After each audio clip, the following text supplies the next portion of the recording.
Welcome, guys. Welcome. We're going to be doing a live stream of Gladius. I thought it'd be free this week, or at least it was 90% off yesterday. It's sort of funny when the Skulls event, because that's what I'm wearing, my Skulls shirt today. So just I've got this as part of the WarHammer Skulls week, a pack that they send out, which is fantastic. It's so well organised, actually, this whole event. Anyway, Gladius has received new DLC, so we're going to have a look at that, and we're also just going to be playing some.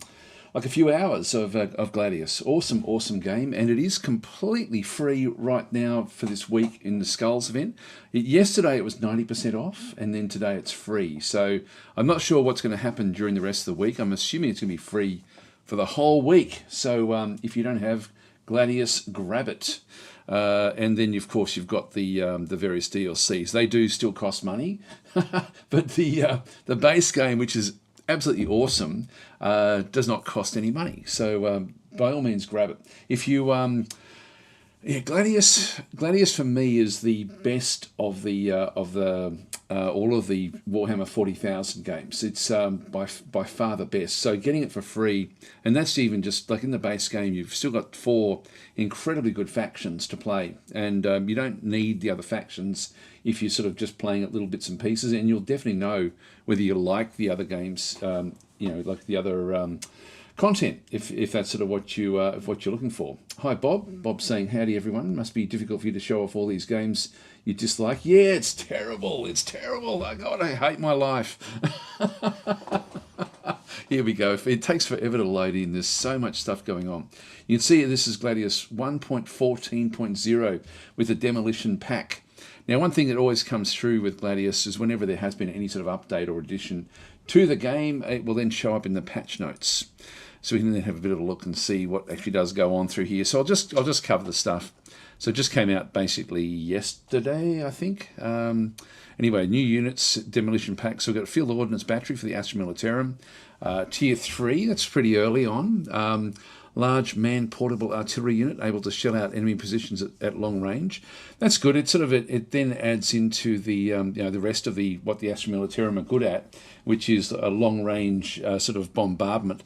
Assault Terminators for the Space Marines. These look really weird. These are Tier 8. I don't like the look of them, but then that's what they look like, So I'm just not interested in playing with those, to be honest. These are heavy melee infantry units equipped with a powerful weapon and shield. The Skorpek Destroyers for the Necrons, Tier 7. It's funny, I thought they were already part of the game. I don't know why I thought that, but I thought they were. Maybe I'm getting it confused with Battle Sector, because Battle Sector, I think, has got those. But I thought they had them. I thought they had them as well for the Necrons. That's Tier 7. So Elite Armoured Melee Infantry Unit. Burner Boys for the Orcs at Tier 1. So Anti-Infantry Unit equipped with a Flamethrower. That'd be pretty cool to play. Maleceptors for the Tyranids, Tier 6. So Synapse Monstrous Creature with support psychic capabilities. Chaos Terminators at Tier 7. So Elite Heavily Armoured Infantry, which excels at all targets. Use powerful combi weapons. The Breacher Fire Warriors for the Tau at Tier 1. So short-range infantry unit that excels in counterattacks. Wraith Lord, Tier 8 for the Craftworld Aldiri. Versatile monstrous creature equipped with a vast array of weapons and able to perform powerful melee attacks. And Sindonian Dragoons for the Adeptus Mechanicus. Tier 3, so fast Doctrina Imperatives close combat walker unit. Arco-Flagellants for the Adeptus Sororitas, Tier 1. So expendable light melee infantry. I don't like expendable units, I've got to say, in games. Like for me, every unit is important. I don't like losing units. And then we've got Talos for the Drakari, Tier 7. Heavy assault monstrous creature with powerful close-range weapons. So there's a lot of good stuff there. We've also then got a few different bug fixes as well with this particular one. So you can see there that even though like the Proxy Studios, I think is I think I've got, that's the name of the company. I always sort of think, is that the right one? Yeah, but I'm pretty sure it's Proxy Studios are the ones who are actually developing it. They've got their own game in development as well, and I actually thought that Gladius would sort of fall by the wayside a little bit, but it just hasn't, which is great. So they've got their, as I said before, they've got their own sort of game coming up, very much like Gladius, but with a few different changes. But anyway, Gladius is one of my favourite games. The AI in Gladius is exceptionally good, or it has been exceptionally good. It's probably not as strong now as they've got so many different factions, but in the early days, the AI was really, really hard. Maybe I'm just getting used to playing it. That could be the other thing as well. I don't know who to play. Whether we just play random and just see what we get. I mean, there's one additional unit for every single group, including all the DLCs. So everyone's got something special. Yeah, I don't know. Also, we got the announcement that for Battle Sector, the next pack there will be the Astra Militarum. Yeah, I'm not sure which one to play. I'm not sure which one we'll go with that one. Let's just click on OK there anyway. So I will just double check my mods. Which ones have I got installed? Compendium, tooltips, docs interface updates, more map sizes. Yep, that's okay. Then I've got all of the extra plus in through there. This weren't working all that well, and I forget why. I didn't check this before I came in. Too Many Voices has actually just been updated as well. So they're still developing and building these incredible voice packs for the game. I think that's why it takes so long for me to load. The game is mainly Too Many Voices, but it's an incredible mod. Friendly Territory is on. Yeah, I've got most things on, actually. I don't have Chapters of the Imperium, so they've all been turned off, which is fine. I've turned off those as well. That's all fine as well. I think we're okay. I think we're okay. I just I don't think that my tweaks are working properly. And I don't know if I fixed that last time or not. Anyway, that's the mod pack. That'll do us. So we've got everything sort of, we've got Gladius Plus, which sort of makes the game feel more like a tabletop experience, more than the base game. Now, the new content for the Demolition pack won't be resized, so they'll be a bit more, actually, they'll be either smaller or larger. Probably small. They'll be pretty larger than what they should be. All right, let's go back and go into a new game. So, who are we going to play as? And again, I've got mods installed in through here. God, do we go back to just play one of the... because the game is free, do we go back to one of the ones you start with, like the Adeptus Mechanicus is in the original. Sorry, not the Adeptus Mechanicus, the Astra Militarum. So they're basically in the like they're one of the starting factions that you get for free now, which is fantastic. The Orcs are free as well with their new burner boys. So maybe we go to one of these. Astra Militarum is has got the new fairly early on. You end up with this if you've got the Devastator pack with now the new artillery. So you've sort of got that one in through there. Like smallish artillery, which could be quite useful in the early mid game. We've got the Necrons as well. So we've got the Astra Militarum. We do have the Necrons, and so they've got this new destroyer, which I'm actually fairly interested to test that one out. I may even go that way actually. And then the fourth of the factions that you get for free is the Space Marines. So I don't really like the other one. It's going to take too long before we unlock the actual new unit there with the Devastator pack. But actually, where was, if we just go back and just go back into patch notes again, where were the I think yeah, these are tier 7 for the Skorpek destroyers for the Necrons, elite armored melee infantry unit. I feel like playing the Necrons now that I've sort of just got my head into it. Let me know, guys, if you're happy to play as a Necron. Necrons are a great faction to learn the game with. They're very, very forgiving when you actually are getting into the game. Maybe I'll play that and treat it as a bit of a tutorial on how to play this incredible game. It's just an amazing game. So we'll just go back. Now, I've got, as I said before, a lot of oh, damn it, I just pressed quit. I didn't mean to do that. I meant to go back. I'll just get it started again. Where are we? There we are. Demolition pack. There we go.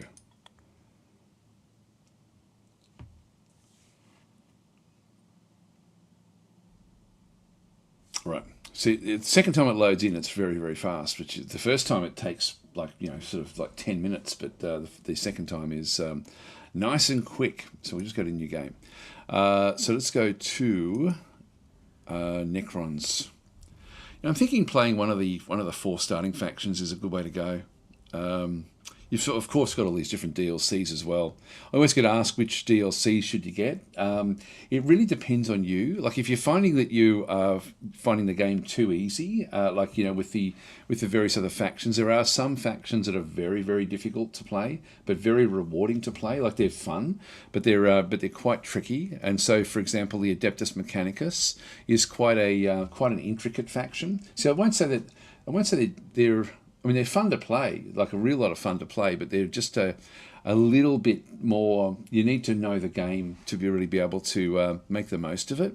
Other ones that are a little bit like that, the new Drakari, which is the Dark Elves. These are also these came out a few months ago. This particular faction is also quite a tricky one to play. You've really got to get into a different mindset as to how you approach the game.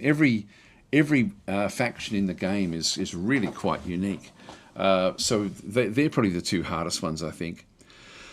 Other ones are, sort of like fairly middle of the road. Necrons is good simply because they heal between each thing. So maybe we'll play Necrons. Do you guys have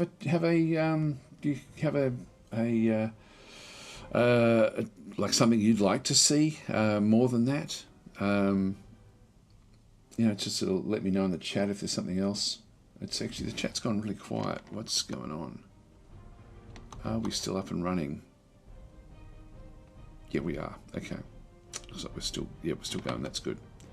Everyone's just quiet because it's Friday for most of you, I guess, and it's an end of a hard week. So you're just taking it easy and relaxing. You've got home from work, or you're just finishing off work. You sort of and just taking it easy and can't be bothered chatting at all. So that's perfectly fine. So not a problem at all. Yeah, Joe Bob saying hi, testing. Yeah, thanks for that. It's sort of funny because normally there's a few more comments than that. So thanks, Bob. At least we're going. So we'll play the Necrons because they are quite easy to understand how to play the game. So we've got the now I've got mods that are installing things. So I'm going to go to hard AI. It tells me what's going on here. So essentially what happens is when I play on hard, the AI gets +10 loyalty and +1 extra unit experience level. So that's what happens in hard mode. Hard is for me is a good one. I can sometimes go to you can see the different ones we actually have in through here, different ways of actually sort of playing the game with the mods. Very hard is often a one that I can sort of get into, but I do struggle a little bit with that one. So I'm just going to keep it on hard. World size will go huge. This is recommended for 8 players, and you can see there I've got like I've got 7 + 8 there, so that's going to be fine. Game pace will just be standard, so we'll keep that one going. The land mass, this is the sort of like the way that the map is generated. Now there is an advanced section as well, and so in the advanced section, just to sort of show it there, now I've got the Demolition pack, Firepower pack, Escalation pack, so these are all the different DLCs that add things to the base game. So these are not factions, the factions show over here. Quests I turn off. I find that they just get in the way of the game, so I don't tend to play with those. Avoid duplicate random factions. What this will then do is it'll just spread out the amongst the other 7 into, like, so we'll end up with a with sort of one of each, really. There's more than 8 factions, though, isn't there? If we just have a bit of a look.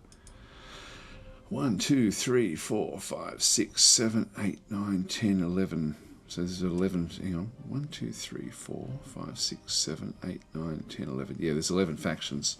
We could go even bigger in that case. If we go from huge. Enormous is good for 10 players. Colossal is good for 12 players. Colossal it is. So that's going to be, that's now 6, 8, us is 9, 10, 11. Okay, so we'll have one of each of the factions with a little bit of space left over, a tiny little bit of space left over. If you are new to the game, you're better off playing bigger on the map than than tighter. You can actually squeeze players into smaller maps, but then you are going to, there's a chance that you'll be the one that ends up squished in next to somebody else, and then you'll sort of struggle if you're trying to learn the game. Let's get started. First turn takes a bit of time as the AI starts to sort of figure out what it wants to do for each of the coming turns.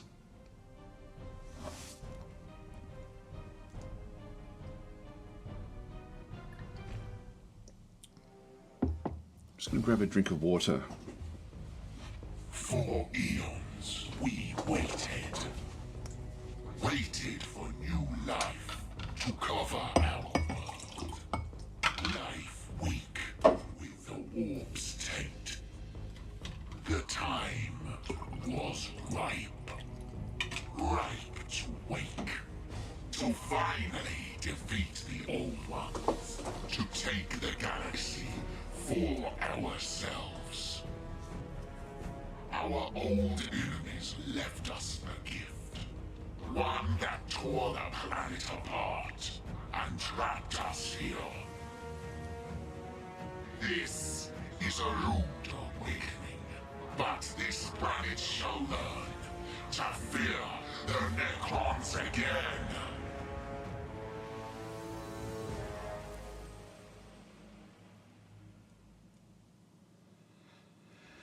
There we go. There we go. So we've got our starting point back up through here. Looks like we're on the eastern side of the landmass. Now, what can we see? If we go, actually, yeah, WASD keys don't work.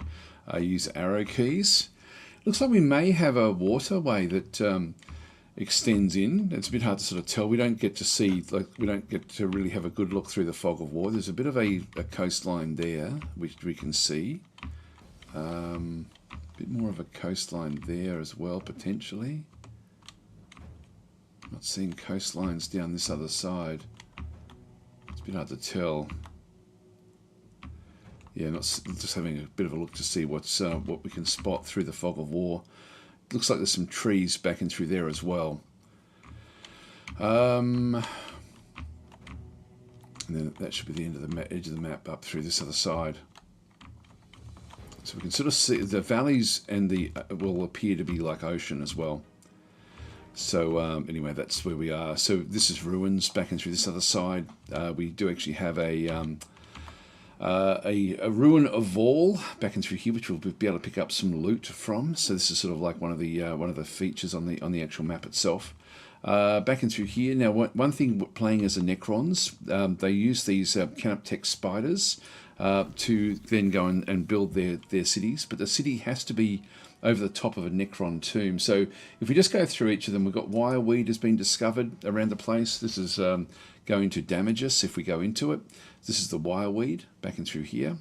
We've got the ruin of Vol. So this is essentially like an ancient area, but there can be some loot to be picked up in through there. This one does give us an area of where we get extra research if we do sort of build next to it, which looks like we're going to have to.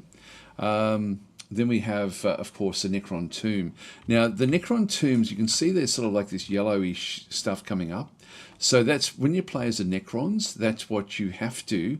You have to build your cities over the top of tombs. So when we build our cities, we're going to be looking for more tombs. Now, at this stage, can't see any others around us, so that's pretty much it. That's the only place we can really sort of settle. And this is another good thing if you are new to the game, playing as the... Actually, I'll just move my head out of the way. Where would be the best spot? Whoops, sorry. Just move across. Actually, I'll move that one back again. Yeah, no, we're going to be zipping over. That's all right. So just get the smalls, the face cam, and I need to sort of see where it's going to be. I think that might be okay. Give that a go. Yeah, maybe okay there, I think. All right, yeah, no, that's definitely don't want to be covering up what we can actually then go and do in through there. So this is the Necron tomb underneath where the Canoptech spider is. You will always start off with a Canoptech spider sort of over the top of the top of a Necron tomb in through here. So all we have to do there is just tell it to build, and there's no real choice that we have with this.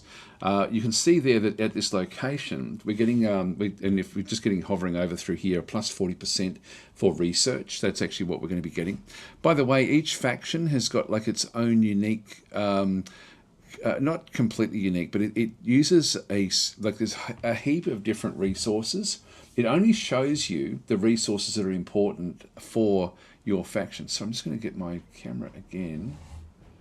This is going to be a bit annoying just while I do this. There we go. That should fix it. Right. Yep, that's okay. Sorry, it just leaves big red marks all over my preview screen. Right. So yeah, with the actual resources, these can be fairly unique across factions. Nearly all of them have influence as an important resource. This is often how you sort of build your heroes up, and also do there'll be other decisions that require influence. Research is also like a global sort of resource that everyone uses, and so getting research is very, very important. And at this location, when we hover over it, all we have is a plus 40% in terms of research. Now we're getting that because you can see that we've got 40% there as well. As we come back across, this is 20%, 20%. That'll be because of the Arctic region. The Arctic regions do give you a little bit of extra research. So if I go Control Z, or Z, if you're from America, I'm in a mood today, you'll see that you can then sort of see the various benefits that you get at each location. When we come off the Arctic and into Volcanic, Volcanic is much more about presenting bonuses with minerals. So minerals, you can see up through there, we're going at -3 at the moment, but ore, actually I better call it ore, used to sustain the population of cities as well as maintaining buildings and units. For us, ore is very important because we have to build that up. And then also energy is also important for us as well. Now we've stabilized out at 37 at this point in time. So that's all we have to worry about. Other factions, like the Tyranids, actually eat everything, so they have like a biomatter as their main resource. The Space Marines use requisitions, so they use requisition points that they accrue through playing on Gladius, and then bring in their units through requisitions. But for us, we have to build up using ore and energy to essentially build our units. But this is a good Control Z is a good way to just have a bit of a look around to see, okay, what am I going to be able to get? So you can see where we build up, we don't have the benefits to ore. We do actually have some extra ore in around here, for example. Ruins will often give you extra ore in through here as well. So we're getting a little bit of extra ore, but there's a lot of research. Now we don't really need all of that research to be completely honest. We only need like 1 or 2 spots that have got that. Back over through here, we can see we're getting a little bit more influence in around this other location. So we will have to go and focus on trying to get a second city and a third city up and running as fast as we possibly can. So that sort of like should be the first goal that you have. Just go Control Z because we've got no choice with playing as the Necron. So let's just go and choose Found City, and the only spot we have is here. So we will then descend into the actual, into Zar Agarek. So Zar Agarek is now our capital city back in through here. So that's now been sort of built up. Back in this location, we have three building slots. You can see when I hover over it, that first it's got the 56, 43, and then 2. That's your XYZ sort of location type things. Like this is going to be a 2, that's a 1. So, and then we've got down into the ocean. So it sort of just gives you a little bit of like the coast is considered slightly higher, and then we sort of come up into the higher level there with the actual game itself. This little red symbol, this little orange dotted line is very important to know where these actually are in the game. These are cliffs, and they can have a massive bearing on what happens with combat. So just be aware of these. These are if you've got the game and you haven't turned that on in your tooltips, make sure you got it turned on. It's extremely important. It certainly helps an awful lot. All right, let's get into it. So we've got the Our slave master bar is actually the actual core of the city, and so this one gives us this one allows us then to build things up. This is sort of where we do all our construction. The actual royal court itself gives me a whole lot of bonuses for the start of the actual city itself. So we always get these with every city that we do create. So this one generates resource. You can see we've got +4, +12, +11, +7 now, sort of coming back up through. But the first thing I like to be building, pretty much if I don't have anything like in mind, is to build particularly if I'm starting at a group where we've got 3, like that next little symbol is telling me that I've got 3 building slots in through here. The first thing I like to get is a research building, simply because getting through your tech tree is the faster you can get through your tech tree within reason, the better off you're going to be. And at 40%, I only did one of these, so I'm just going to throw that one in there. And so we're now building that one up over 3 turns. So 3 turns to build that one. And if we have to then go and select research, so we'll just go into our research tree. The way it works, and you can actually now tweak this to decide how many of these you need to get, and I forget if I changed this or not. But this one here, you need to choose 2 from each area before you can move to the next one. And so this is to unlock various units, various abilities, so on and so forth, all the way through. Now you tend to, as you're coming back through these, there's usually 10 tiers. I think all the factions have got 10 tiers. So 10 is the last one. These will then have much more difficult, this will be much more impactful as you move through. But usually around sort of tier 8 and above, you end up with some fairly powerful type units like Doom Scythes, the Obelisk, which is a huge skimmer unit, things like that.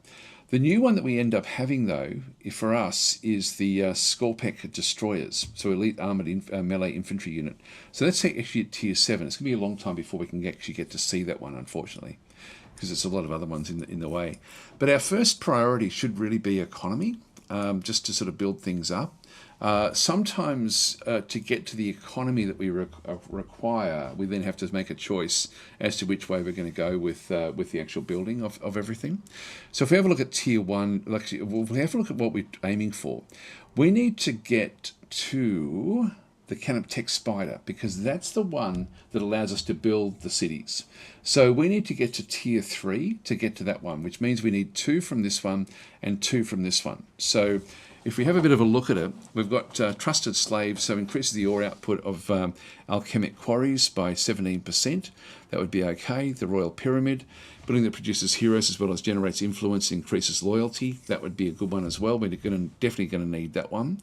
The Hypostyle Temple, this one building that produces ground vehicles as well as generates energy and increases loyalty, another important one. The Flayed ones are just a close combat infantry unit that ignores enemy overwatch. So these can then move in quickly into locations in amongst the enemy and then start to do their damage. So these are almost expendable. Dimensional Corridor, so grants infantry the ability to teleport to cities and monoliths. This is something we'll get later on. We don't need it early on. And then we've got Core Refinements, increase the production output of summoning cores by 17%. And so we don't really need that one as well. We already start off with the ability to build our basic infantry, like we can build something to build up those. Hi Sorbicol, how you going? So evening all or morning or whatever. It's always morning for me usually if I'm streaming. Like it's very, very early in the morning. It's just gone 3 a.m. So but it's my weekend. It's now Saturday.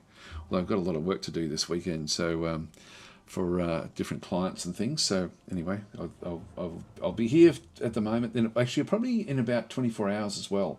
I think I'm going to do my chat tactic on Saturday for you guys rather than Sunday, for the simple reason I've got like another 4-hour stream, and I'll probably play this one for a certain amount of time, and then play that one for another 4 hours on my normal actually it's after my normal chat tactic time, but that's going to go for 4 hours on Sunday for most people. Monday, it's just part of the Skulls event, so that will be on the Slytherin channel on their Twitch channel. So I'll just let you know that that's coming up. Right, so we've got the core refinements back in through here. Okay, so I've just realised actually I'm supposed to be doing something else at the time, but anyway, we'll get into it. Dimensional corridor, flayed ones. Yeah, so the ones we want to get are ground vehicles or heroes, or the ore output. I'm thinking that because we have to choose two, I'm thinking we're going to need one of these anyway. 3 turns to grab one of these. So building that produces heroes as well as generates influence and increases loyalty. I'll go the vehicles to start with. I mean, I'm going to have to go 1, 2 there anyway, I think. So we'll just get that one going. That'll be 3 turns before we get that one. Okay, well, order units. So we've got the 2 different units in through here. We've just got basic Necron warriors. These are interesting because every unit has got like different abilities. When we find something we can attack, we'll then go and do that. Don't rush out when you're playing the game, by the way. Like just take it easy. Keep your units together. So I'm going to go and scout this area out and just see if this is actually open to us or not. So let's just move down. It looks like it is the edge of the map. I'll just move this one across and just keep them together.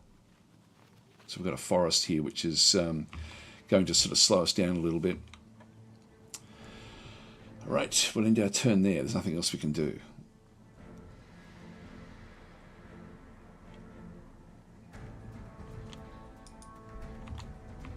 So now just waiting for all the other factions to have their turn. The first turn is always longer.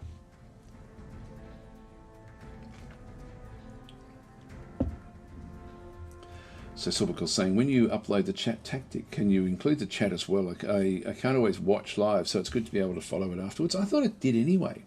I thought if you actually loaded it up, I thought the chat followed along in the comments section.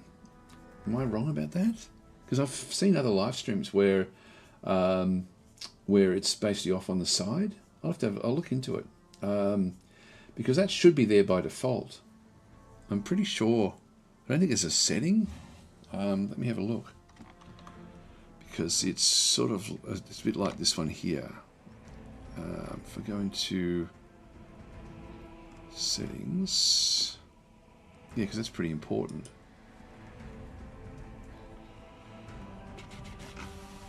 Does it have it?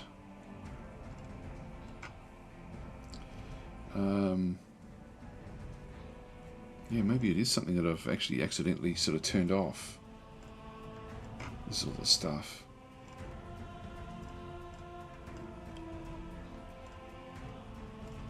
It may be different. It's just licensing, comments and ratings. Choose if you want to show comments on. Yeah, I wonder if it's. I'll just cancel that. I don't know if I can do this, but if I go back into manage, oh no, exit stream, no, cancel that. I'll have a look at it. I'll try to remember. Yeah, I'll double check that one. See how we go. Hi ZXM, how you going? So yeah, I'll double it. Maybe I know when I set up my management side of things, I did screw a few things up. So I'm guessing it's going to be a user error. I'll just make sure it's on.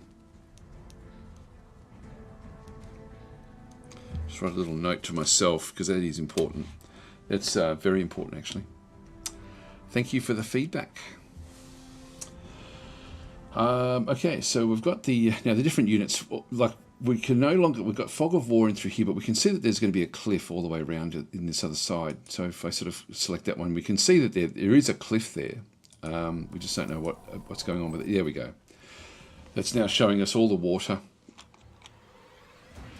Now, we don't want the units too far away from each other. Let's just move across this way a little bit and just see what else we can see. That's going to be water down through there, I'm thinking, so we won't worry too much about it because we can see that there's a cliff all the way across. We don't have to see all of that. So we'll just go and end turn. So Flake Home was discovered. Now, Flake Home is a new biome area. So this will be still should be an Arctic biome.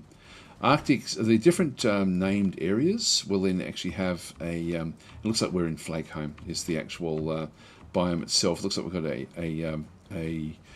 what am I trying to say? Volcanic biome back over there, I'm guessing. Just end our turn. Now I'll go back to the ruins of Vol.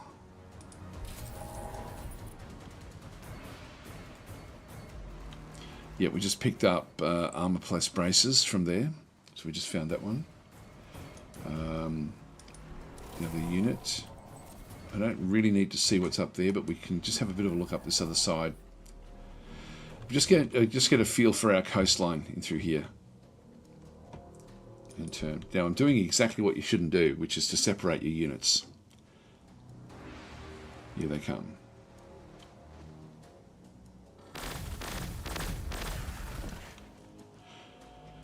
This is why you don't separate them. Now, we didn't take too much damage. We took 2 damage there. They regenerated 1.7 from doing the attack. So we just pick up the Hypostyle Temple. Now, you can see we've just got all of our health back. This is one of the benefits of playing as the Necrons. We actually have a few different abilities playing as a Necron. So Necron warriors, you'll sort of see there as reanimation protocols. And this restores 2 hit points per turn. These make the Necrons very, very forgiving to play if you are new to the game. So it's a good one to have. It just means that every single turn they at least get back 2 hit points. And that was enough to take back what these guys had done. So these are Poxwalkers, which are fairly simple to deal with. And I'll just go through a few of the little tips to try to understand how the game does play out. So with this one here, you can see when I hover over it, it's got an attack estimate. Now the attack estimate is not an estimate. This is actually what's going to happen. These numbers, there's no RNG in terms of the actual combat. It's like playing chess essentially with Warhammer models. And so when you see like the estimated casualties are 2 out of 8, it's not 2 out of 8. It's not an estimate. It is actually going to be 2 out of 8 if we do this particular attack. Now it says down the bottom there, hold Alt to show the opponent attack. So if I press the Alt key, I can then sort of see that they're going to do, if they attack us, we end up with taking another 2 points of damage, but we then heal up again. So it's really, there's not a real lot they can do. Now when they first moved in, we did some reaction shots, and the reaction shot killed off 2 of their units right from the very, very start. So, and you can see there what's going to actually happen through here. So estimated 0 of 5, it's going to, what that's showing us there is it's going to do 2 damage to us and negative 1.7. They're going to actually get some healing done with that one by doing the attack. Now, if we push Shift, I can then move around and show other things. So I can just sort of just leave this one over here and then start to hover over the different bits and pieces. So the Poxwalkers themselves are light melee infantry, unit able to regenerate in combat, which is what we saw there with the 1.7. So what they end up having is these have, in fact, if I go and actually, if I left click, I think I'm okay to left click, yeah. This then brings them up. We can then have a bit of a look to see what they've actually got. So they don't have any armor at all. And armor reduces the amount of damage that comes in by a factor of about like 8.3% there, sort of approximately. But these also do have like a bit of an ability of 17% feel no pain damage reduction. So they do actually have some natural armor, which is not part of their actual armor itself. The total hit points of the group is 24 at the moment out of 30. So we did 6 points of damage to it, or probably even a bit more. But then they sort of took a little bit more back. And we can see when we hover over that one through there, we can see that they've got 8 of their group sizes there. And they have a plus 10% healing rate, essentially, with what they then end up doing. They've got a morale of 4, which is fine. They've taken a slight morale hit with the losses that are going in. But these guys won't really be impacted much by morale. We've got the actions. I'll just zoom in a little bit so we can sort of see what's going on. This is the actions in terms of your combat. Typically, you'll have 1 action for combat every turn. And then this is the movement points. So movement and action are separate. If you do an action, you can still move. If you do a move, you can then still fire. So they're just separate. And then this is the level. So just level 1 for these guys. This is their damage. So they've got a close combat weapon that does 8, like times 8, because there's 8 different units left. So every unit left in a squad will then do damage. They'll do whatever the damage is of the actual weapon itself. And so these weapons do 1 damage, and so they've got with 1 attack. So the attacks are the multiplier for the damage. So in this case, it's 1 times 1. So it does 1 damage times 8. So 8 damage is what we can expect to see there. It's got 0 armor penetration, which is why you're thinking, hang on, it says it does 8, but you only took 2 damage. That's because we're going to have armor.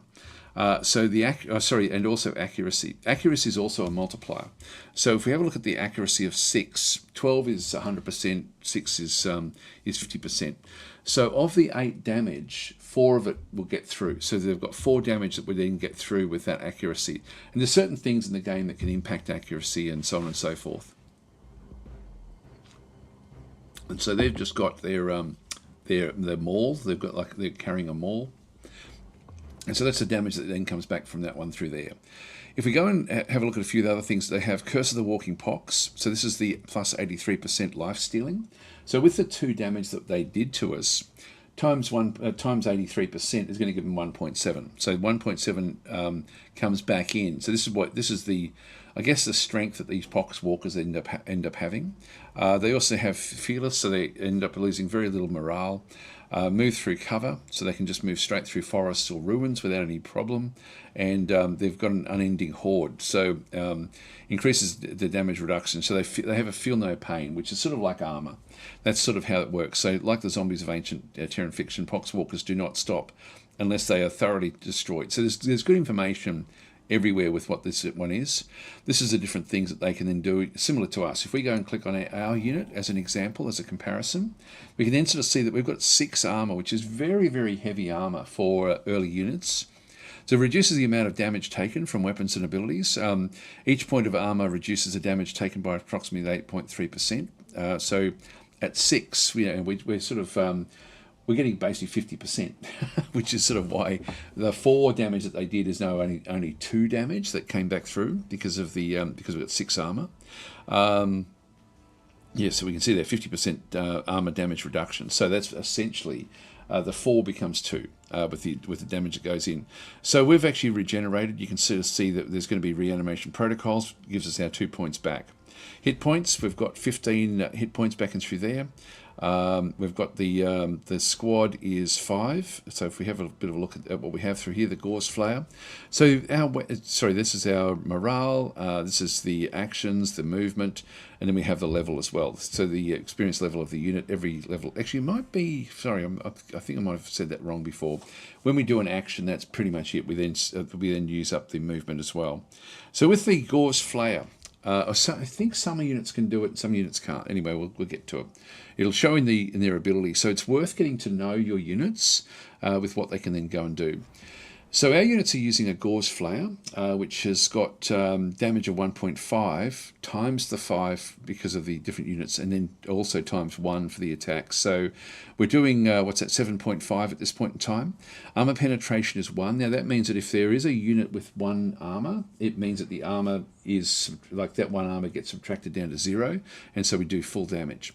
Accuracy is 8, so this again is a multiplier, so 67% of our 7.5. So around about, say, 4 damage is going to be done, and then we can fire up to range 2. Now, always read the traits of the weaponry. So Gauze causes the greater of either base weapon damage or 5% of a single entity's maximum health as damage, up to 1.2, and ignoring armor. So the Gauze weaponry... so it's going to cause a little bit of extra damage in through there. A rapid fire. So this one here doubles the attacks at half range. So our attacks go from 1 to 2. So we end up doing a lot more damage at half range. So so it says Gauze weapons vary in appearance from the rifle-sized flayers to the massive heavy Gauze cannon. Unlike more conventional energy weapons, a Gauze projector emits a molecular disassembling beam, reducing flesh and bone and even armor to its constituent atoms. So anyway, that's what we do with our units. And when we hover over this one, we can see there that we're going to do 8.3 damage because of those different factors. So it's quite involved with the calculations. But even if you don't read it, it's worth understanding how damage, like, you know, things, for example, as I said before, with this one, with the actual rapid fire, very, very important for us to know that that's a factor. There's also reaction shots, which melee units can't do. So going up right next to these sort of guys is very, very viable. If they were on the other side of a cliff, they've got no way of attacking us. So we can actually go right up to the cliff and fire at full rates. We don't have any melee abilities. We only have this ranged ability. So let's go and shoot these guys. So we're just going across. Now if I press Control, actually it's not going to do anything. The Alt will then just sort of show the, yeah, we've already done the Alt, yep. So we'll just go and do that one through here. You'll notice that there's also another little ability that we can do, which is the Necrodermis Repair. And so this one is something that's going to cost me a fair bit of influence to do it, but it does give me +6 hit points. So it's like an auto repair if we need it. So anyway, let's just go and attack. Just going to zoom back a little bit. So we did 8.3 damage, and they can't do anything else. So for our unit, that now used up our action point plus our movement point. We've got this guy as well, and I don't like to split these up. Now this is another factor that you'll sort of notice in the game. We can get to there and stay on the river, but we can't get across. So there's different movement points depending on what we're doing. We can get to that one, and the one thing that's really slowing us down here a lot is the actual river. And so you're better off trying to end up on a river as you sort of move, so you can then move off the next turn. So we're now just going to be stuck there. We'll just order the cities. This city has now been finished. We've now got the Forbidden Archive, so we're now going to be getting our research much, much faster. But what we have to now go and do is we can't build anything else because we've used up all of the building in through this other side. And so what I want to start off with is building even more of these different units. So I can either build a building this one generates influence, that one generates, this is a summoning core, this produces infantry and creatures. Now, you'll see there it's got 3 production, which is the actual what it will then go and do, 1 extra research and 1 loyalty. So we don't have anything that's going to give us extra loyalty bonuses. We have 20% there, we have 40% there and there for our for when we do build things up. And so by getting this one here at 40%, that extra research is going to then also bolster us a little bit. So that's for that particular building, the summoning core. Now we also have the Hypostyle Temple. This one gives us production of 3, 1 energy, 1 loyalty. So we can build that in these other areas away from the extra research. So I'm better off trying to just keep everything sort of moving along. Got a little bit of extra ore there, no extra ore there. Just trying to think of what we can then end up doing. So we do get extra loyalty. I'll talk about loyalty in a little while. Now we've only got 1 population. We need 2, which means we're splitting we're already now splitting our units between this Slave Mustabar and the Forbidden Archive. So these require an extra unit. I'm going to still allow it to split. It's going to take a little bit longer to acquire the tile, but that's still okay. So let's go and build into here. We've only got 2 slots in this one. Poxwalker's discovered. Yep, we've got the attack. Forbidden Archive has been done. We'll choose our research now. The next one we want is the Royal Pyramid so we can get heroes. So we'll just go and grab that one. Okay, we'll end our turn. And I forget whether I set it up. There they go. I just noticed them wandering off. We do want to chase them down and kill them off before they can heal up. So we'll start to do that one. Hi, Sithal, how are you going? Oh, what's this game and how much does it cost? It's free, completely free for this week, for the Skulls Week, for the Warhammer Skulls Week. Sithal saying what a Gauss cannon really is a cannon that accelerates a projectile with magnetic coils, also known as a coil gun, not to be confused with a rail gun. There we are. So, but Warhammer 40k is weird sometimes, or all the time, yeah. So just notice the spelling mistake. Cannon is something different. Okay. Okay, so we'll just go and start to order our units. I'm going to chase this one through, because this one can't do retaliation shots. Now, be careful when you do this, because there could be a whole heap of them in here that we just don't get to see. We've also got this guy as well. Now, again, I can get to a river and then I can move across afterwards. So we'll go and do that one. We don't want to go through the wireweed. So we'll just keep on firing at this one. Another 8.3. Now, just want to watch where they actually move off to. So we'll just end our turn. Grok's Pasture. This one here is going to give us... Now, Grok's Pasture, typically in the game, is going to give other factions like sort of like a biomatter or food, like a food source. But we don't eat food. We're undead. So we're sort of undead robots. And so for us, we end up getting a little bit of extra ore and a little bit of extra influence. But the other factions don't get that from this particular resource. So we'll just end our turn. So they went there. That's fine. We do want to go and capture this. Now the wireweed... Great. Here they are. So we'll move on in. And we've just unlocked. Now this is a webway gate. These have changed in the game. I don't know if it's a part of a mod or not.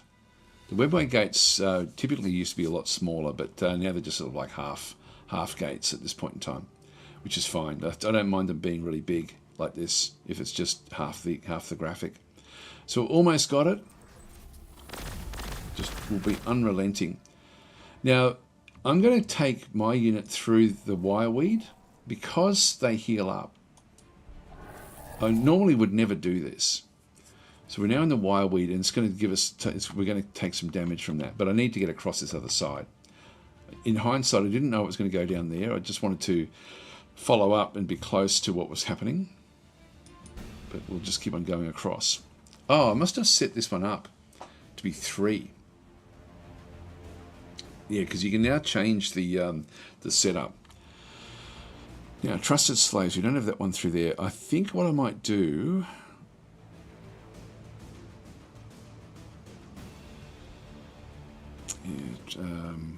Yeah, put a summoning cores by 17%. Or do we get the flayed ones? I think I'm going to go core refinements. Yeah, so by default it's 2, but for me, yeah, see how we lost 6 health? Yeah, the poxwalkers are just going to stay there. They're going to come and attack us, do very little damage, 0.2. And so we get the +2 back in through here. So we've sort of now lost a total of 4 hit points. Let's move across. The webway gate can be attacked. Now these are basically used by by some of the other factions. There's nothing else there. That's going to be interesting. Back over there, that's an artifact that we can sort of see in the fog of war. I might just start to clean this one out. We're going to have to avoid this until we've got a few more units.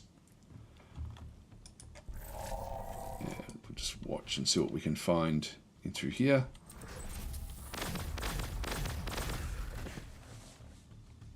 Oh, it didn't die. Actually, I should have checked that. Oh, yes, it did.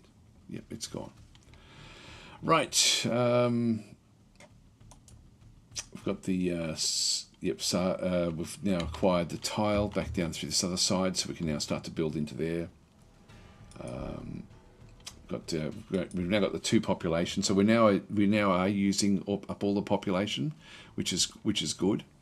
Next thing we want to be building is pretty much to get our basic infantry. So we're just going and this is the summoning core, and so we're going to pop that one there. Now this one gives me 2 research and 1 loyalty, but by placing it here, that 2 becomes 2.8 because of the 40%. So we're getting even a lot more research just by building one of these cores. So let's go and build that summoning core there. We'll exit the city and end our turn. All right, so we've got some sort of like chaos. These are neophyte hybrids, which are sort of like just native to the planet. With better tools and less constraints, the cryptex and canoptex are able to recover a higher proportion of the buried Necrons faster. So this is good. So we can actually sort of now build our infantry because we're harvesting the death area in through here. The tomb, we can then just keep on resurrecting more and more of the units a little bit faster.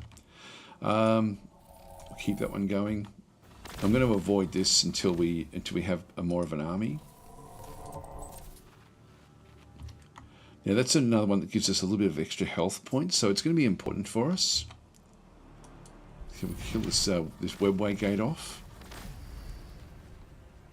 It's not important with the webway gates, but I don't want the tower, not the tower, the who was it, the elf faction to make use of it. Both the dark elves and the Eldari also they both make use of them. Okay, yeah. So the third then opens up. So I've set this one up now to you've got to get 3 before you can go to the next one. By default, it's 2, but I must have changed that. So what do we want? In this case, we want to get shelters so that we can increase the population limit. It's not critical right now. So we're going to end up being able to build some other forces. Now the Immortals, so these are medium-ranged armoured infantry unit, and then the Death Marks are a sniper unit that teleports to reach its target. That would be... The Immortals are probably going to be fairly good for us. Nebula Scope to allow us Tomb Blades to ignore range damage reduction. Got the Canoptech Workers. Increase the production of Hyperstyle Temples by 17% as well. Cryptech. So requires a Royal Pyramid. So hero unit with powerful support abilities. That would possibly be a good one as well. We've got a few good ones in here. We definitely want to get shelters when in amongst the 3 that we're going to be getting. But we will be building new units fairly soon. I'm thinking we go Immortals. Let's go that way right now. So we've got that one done. We'll just go and again we've got these Neophyte Hybrids, which are down through here. These ones have got auto guns. So they've only got range 1, I think. No, range 2. They do actually have range 2. They've got rapid fire as well, so doubles attacks at half range. So wandering off. There we go, we just picked up more of the health. We've now made up all of the health from the wireweed. Let's get across. There's another location there. Let's have a look and see. That's a Jukero Trader's Hut. And there's another location for us for another city. So another Necron tomb there. That's it's a fair way away actually from where we are. It's not too bad, I guess, but that's the only one we've found so far. So we'll keep on looking for these. That one's still building.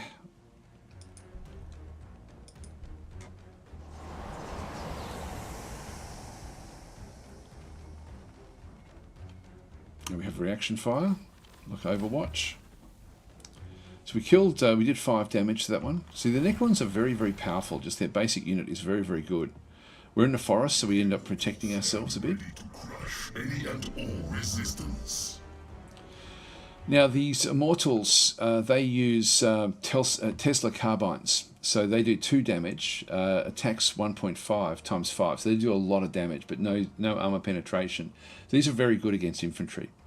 Accuracy of 8 again, so 67%, range 2. So the Tesla increases the attacks by 50%. And so that's, I think that's showing the 0.5, the 1.5 there. Yeah, Tesla weapon unleashes a bolt of living lightning that crackles from foe to foe after hitting its target, charring flesh and melting armor. So these here don't, these are only a ranged unit. And so we don't need to, we don't have the benefit of getting in close. So these ones do fire at 2. So we're not going to want them any closer than what they actually are. This one here, we're not going to be able to kill it. Let's just move down a little bit.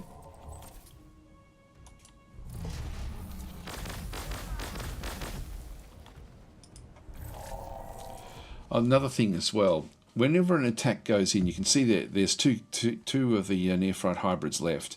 I'm going to kill off both of them.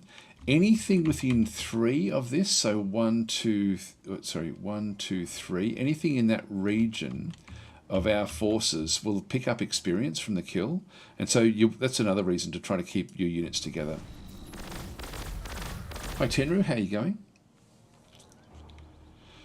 So remember guys, if you're watching this week, during the Skulls event, the Warhammer Skulls event, this game is completely free. The base game is 100% off Negative 100%.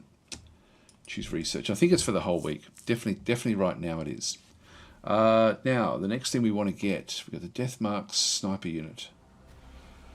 I think shelters, we definitely want to get shelters because otherwise we're going to be stuck at 6 for our city itself. Right, so we'll end our turn.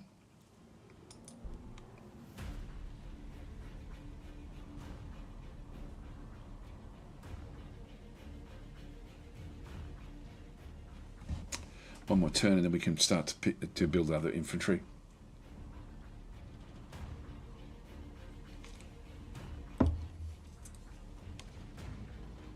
Oh, hang on, sorry.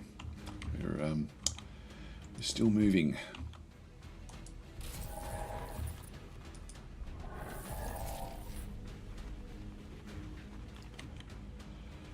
So having a bit of a look, we've got energy, we've got ore, we've got influence in around this area. So this city will be, I'm just trying to figure out what to focus for our city. So we've got a lot of influence back into this other area. So this will be like our second city. Units coming in. All right, so we've got... I don't want to take these on until I've got enough, but I will actually go and capture this.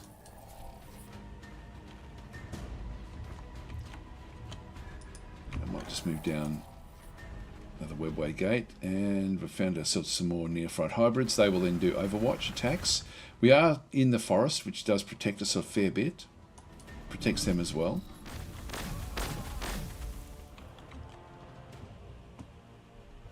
What are cities back in through here? So we can now pick up the Immortals or the Necron warriors, and you can see there the actual upkeep. Now the upkeep there is, I think I've got a mod that changes the amounts that you then end up paying for different things based on how many you've actually got. I think it's normally 1, but because we've got already 2 in the field, it's going up a slight amount. I think I've got a mod that does that. Produce Immortals. Let's just go and grab one of these. So medium-ranged armoured infantry unit. So we'll just go and grab that one. 6 turns to get that one in through there. We can do rapid rise if we had 108 influence, but we don't need to. So we're going to save up the influence. So we've now built this particular location. I could build a second one to then double the speed of getting these guys, and I probably will end up wanting to do that one. But I've got other things I can go and build. We've got the this one, building the heroes would probably be fairly important, and building the Hippo-style temple to get the ground vehicles as well would be good. Now these, looking at the attributes, 1.3 energy and 1 loyalty back and through there. This one here is influence and loyalty. Now, do I want to get heroes here or not? I think I'm going to skip over the heroes until we get this other city, because these actually end up giving me extra influence if I build the royal pyramids. That would be something that I want to sort of keep going. So I think I'm just going to keep that one where that is. And we'll just go straight for the Hippo-style temples. Now these ones only give me extra energy and some extra loyalty. So I'm thinking this one here, I've got 3 building slots in through there. I've only got 2 there because of the forest. I've only got 2 there because of that forest as well. I think I'm just going to get this as a generic spot for doing things like the Hippo-style temple. I'll just grab one of those. I could even go back into getting a few of these other things like energy cores and stuff. Now, the ore is actually, like you can see there, it's going to cost us, every unit we bring in is going to cost me ore, and I don't have a lot of it. I might just go and build an ore mine back in through here where I've got the +10. Let's just go and do that for now. So, because we're going to be able to do what we need to do in the early part of the game, just with these 2 units, to be honest, these 2 different types of units. So these will be fine. Just choose research. So we just need 1 more. Now the death marks. I think I'm going to go the Cryptek, and then we can get the Camptech spiders. Actually, what do they require? Yeah, we better change this, because these are the support unit will actually need to be built at a particular location. I'm just going to click on OK. Like, to find out about how these are, the compendium is very, very good if you just press F1. And if you go to either buildings or the that's one way to do it, and then just go to whatever you actually happen to be, in our case with the Necrons, and we can then sort of have a look to see the different buildings that are in here. The Summoning Core is going to give me all of these different units, so the Necron Warriors, the Flayed Ones, the Death Marks, the Immortals, plus the Canoptech Spider. So we don't, like, all we need is a Summoning Core to be able to then go and get the next unit to go and build the city. Sometimes these will require things like, for example, the which one is it? The Hypostyle Temple in this case gives us access to different vehicles like Tomb Blades, Ghost Ark. Sometimes your unit that will then need to go and build cities may come from this particular building, but in our case it's not, so we're actually okay. So we only need that one there, so I don't need to change. If that was the case, I would have flicked this one off, because I'm going to be getting that one fairly. So 2 turns I get the Cryptek, and then maybe another 3 turns. So 5 turns in total, I should be able to start to output the those other units. I could also end up with getting another one of the summoning cores, so we can end up getting the Cryptek, the Canoptech Spider very, very quickly. Anyway, let's go and exit the city, end our turn.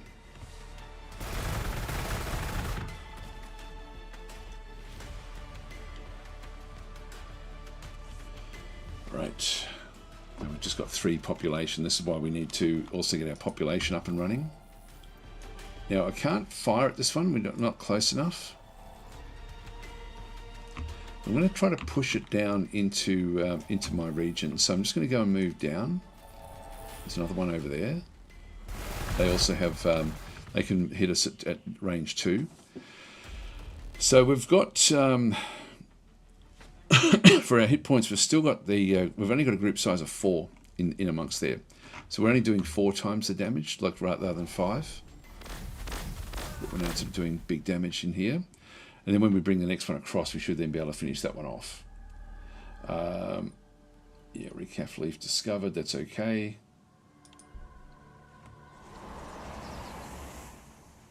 There's more and more of them. Oh, they're everywhere.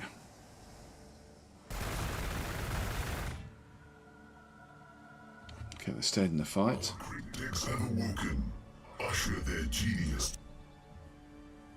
Now this is still forest in here.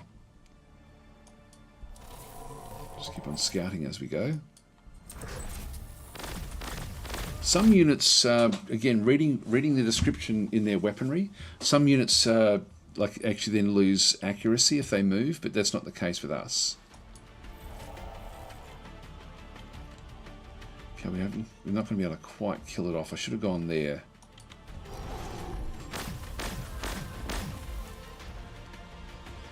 So we want to see where they actually end up going. So the research now, that we definitely want the Canoptech Spider as the next one we want, without even looking at all the others. There's some good stuff in this tier 3.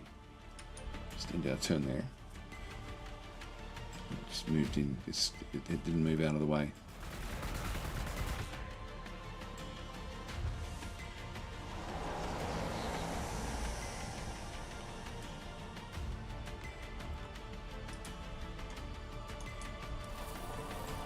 Scouting. Again, with the Necrons, I'm not too concerned about taking damage.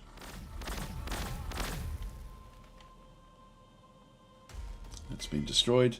So we pick up experience for now. Well, like we're level 2 at this stage. I'm going to move down into here, even though there's heaps of them around the place.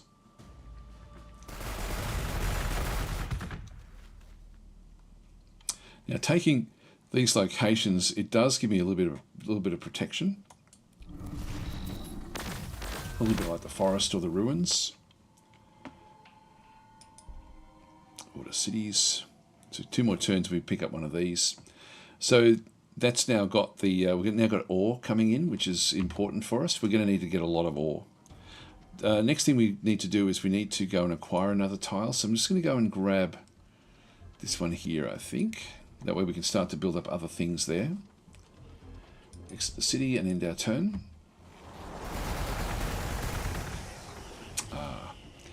These enslavers we have to be very, very careful of. Whoa. Time to run away.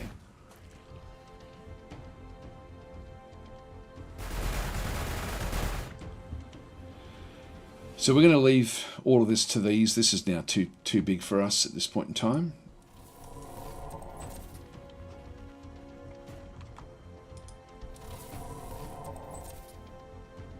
I will just keep it there, but I'm not going to fire. I'm going to leave it for reaction fire if they move in close to me. I can fire at this as well, which I don't need to. Okay, ordering the cities. So we've got one more turn and then we pick up the Immortal.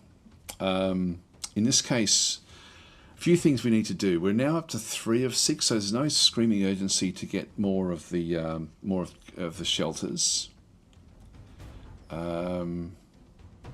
That's okay. I'm going to need to get well, the heroes I was going to get elsewhere. I think I'm going to grab the Hypostyle Temple, or I can grab another Summoning Core. Although I should have built that there if that was the case. Yeah, well, the ore there's a benefit for ore there as well. I like to specialize so we can pump things out pretty quickly.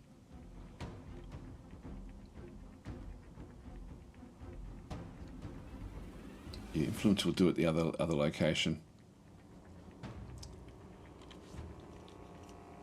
You know, I sort of want to get this one here with a 40% to get more summoning cores back in through there. Maybe we do it that way. At this stage, there's no, we don't have to do, you know, what we're doing. We can just keep on going. It's not as if we're going to benefit a lot by this one here. It does cost me, actually, we do get energy with that one there, and loyalty. The upkeep, the ore is the upkeep problem that we actually have. I think I will acquire this tile and just start to build up into there. So exit the city and end our turn. So I did waste a little bit there.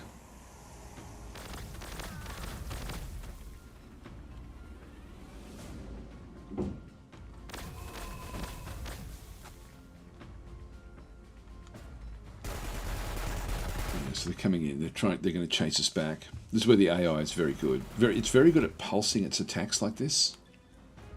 That's why you have to know when to run, and you have to run early. With our awakening complete, the spiders may... Alright, so we can't take spiders now. So I can move into there.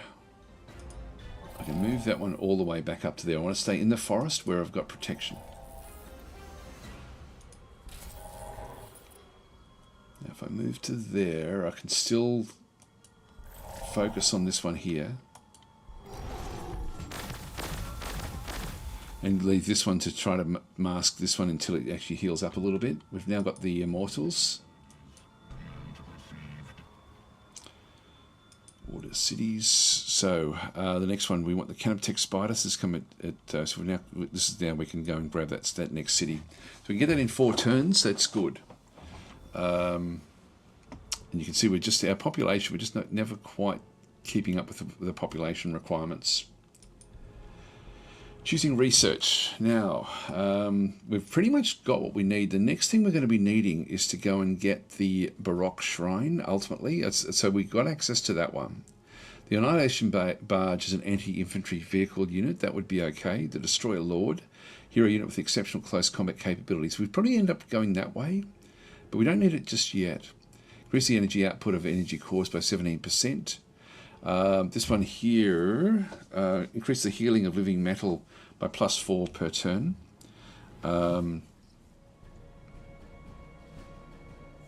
Yeah, which is an ability of the spiders. These are like a support unit as well. This one here increases the tile acquisition radius of cities by 1. Heavy destroyers are fantastic. The Ghost Ark is good, so that we definitely want to be heading over this other side.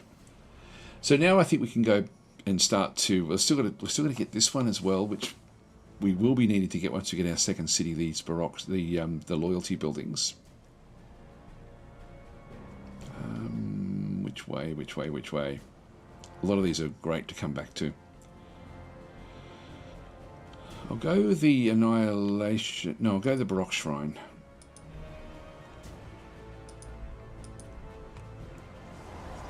Lord's on and saying, which mods is he running? There's a fair few of them. A lot of the Gladius Plus mods I've got installed, like for the different factions and things, which changes the scale of the game. Actually, they've all now run off, so they've actually disappeared. That'll give us a chance to heal up. So there's a lot of them, plus there's a whole lot of setup ones. I should actually... I don't know if I've made a collection of the mods that I normally make a collection. And just put them all into that collection. So there may be a Daz Tactic collection. Wouldn't be surprised, but I think I may have changed things up a little bit. Let's go move this one across. We can only just get across the river. We want this one to heal up. And that one there. Let's chase it down.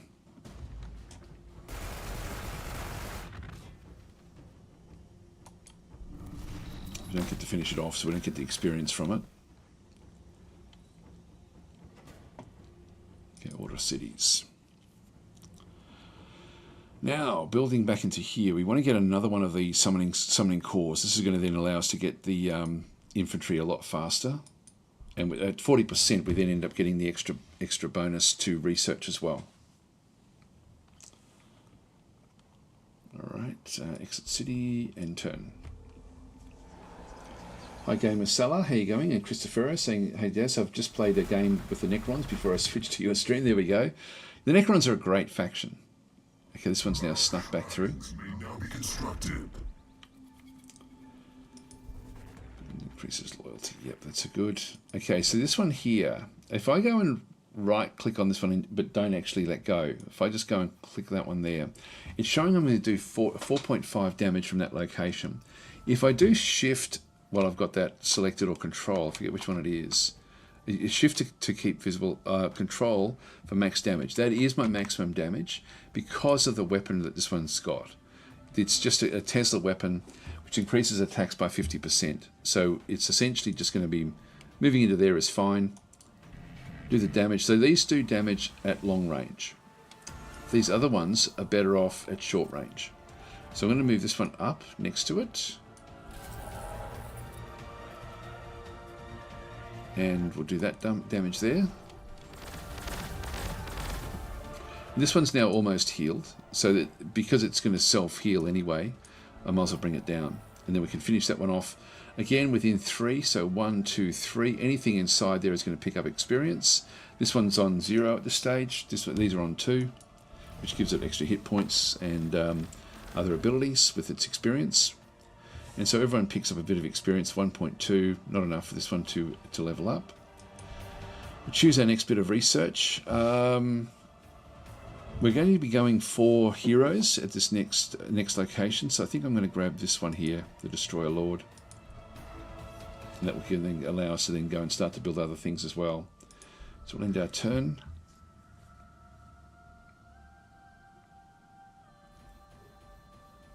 Now these robots, we're going to have to protect this now so we can settle that city. Just back up to full.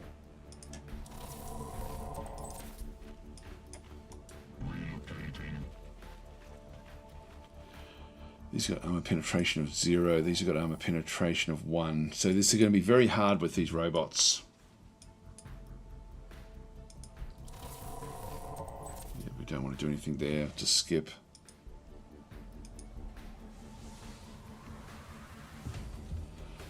Okay, we need to get population buildings in there now as well.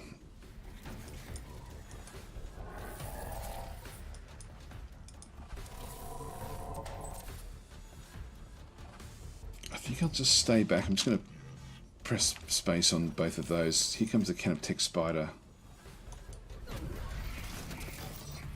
So you can see that these have got different other abilities as well. Like they've got the ability to fabricate a claw array. So this one here restores the hit points of a target allied vehicle or fortification unit by 8 hit points. Or a fear, doesn't do much else. Okay, so yeah, this is more for healing up the living metal. Yeah, this will be the This will be what heals up the we do need these once we start to get vehicles.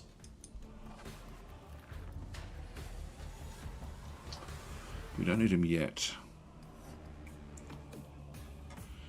Okay, in terms of what we've still got 2 more turns for the summoning core. Let's go and get more Necron warriors. Again, we need to get a lot more metal, like a hell of a lot more metal. The leaders of the Red Harvest are among us. There we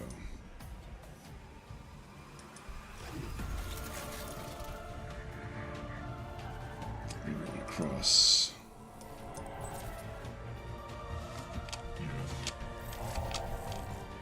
Let's leave them where they are. Research. We can now go to the next level. So the heavy destroyers are a powerful anti-armor infantry unit. This is what we need. So now to sort of figure out what's going on with these things and what order we should be trying to do things and why this one's important to us, just without clicking on research yet, just press F1. And again, we chose the buildings, but you can like, buildings are great to give you a perspective of what you can build. Like if we do go to the summoning core, which is all we're building at this stage, you'll see there that as we go back through, we then got the Canoptech spiders, the Canoptech wraiths, then there's the heavy destroyers back in through here. Now we don't get to see much with those, but we know that that's what we can then go and grab. So that's going to be the next unit. Not that much upkeep with this one as well, but if we just go and click on OK, and then press F1 again, and instead of going to buildings this time, we're going to go down to units. We know it's the heavy destroyer that we're looking at, but if you don't know what you're looking for, the buildings are a great way to try to plan your way through the game, and then have a look at the actual units themselves. So with the Necrons, the heavy destroyers, we can just go through unit by unit. These are all the different units that we have for our faction. There's a lot of them. So heavy destroyers back in through here, we can then see what they've got. They've got incredibly high armor, good hit points, good morale, normal movement, sight range of 3, which is normal, and the others are just where they are. The weapon itself is a heavy gauze cannon, so it does 8 damage with armor penetration of 6, which means that if anything has got 6 armor or below, it's just going to rip through their armor as if it wasn't there. The accuracy is also high at 9, so 75% damage goes back through. There's only 2 units in the actual group. So it does 1 attack with each of the different units, but that's 16 essentially, then 75% of 16. So what are we looking at? 12. So 12 damage coming through at range 2. Now we do actually have a few different things in through here. So again, the gauze cannon, so does extra damage, and then the heavy. So after we move, it halves the accuracy. So our accuracy goes from 9 to basically 4.5. So it goes from 75%, what's that, down to about 37.5%. So after we move, like if we don't move this unit, it's great as almost like a living fortification. So so that's actually, so again, knowing how to use it and what they're used for is very, very important.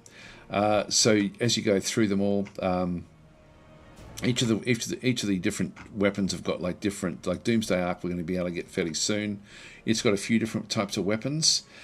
Armor penetration of 10 with this one, damage of 12, which is great. So there's some good stuff in here, really, really good stuff.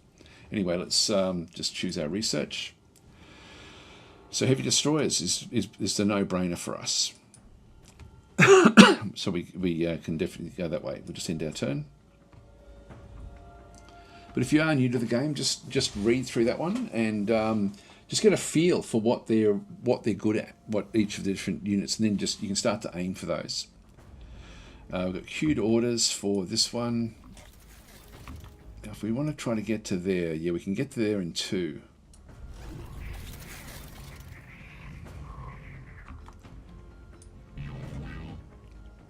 The Immortals up. What we don't want is for that one to now come down and stand in that spot. So I'm going to, if it comes in, it's likely to stop there now and attack across here. Order cities. All right, so we've got one more, and then we pick up this guy here. So we're now going to be able to build our forces very, very quickly, but we now have a problem with the ore. So we're getting a 10% boost to ore there. So I'll go and grab that again. Exit the city. Keeping on top of the ore is going to be really important. Just lost that one down there.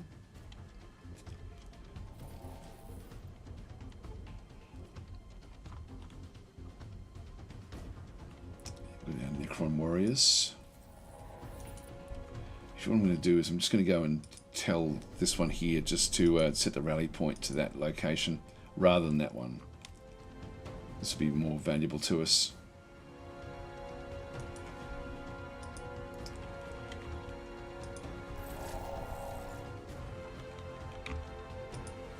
There we go. So we can get across to here, Necron Tomb, and build the city. So we've now got our second city. We want to get our third city up and running as fast as possible as well. But this is now going to, the loyalty is now going to become more of a problem with these new cities. Now, to build the hero, we're going to be wanting to build the Hippo-style temple, which is for ground vehicles. This one we get extra energy. And then the hero unit, the Royal Pyramid, is going to be, we're going to get extra influence. So we've got one extra slot here. Actually, no, we don't. Do we? Yeah, we do. Why can't we build that? Oh, we're out of it. Our energy isn't quite enough. So what I might as well do is I might as well go and build another one just so we can start to sort of build other things. There's an energy area which we could certainly make use of for the for getting some vehicles. We will want to keep the influence for other things at this stage. There's ore there as well, which we're going to really need a lot of. I think I'll go there and just build up ore mines, because we're sort of we need to really get on top of the ore, like majorly.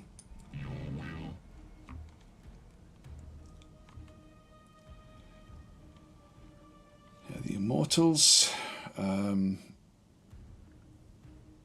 Armor penetration 0, which is not great.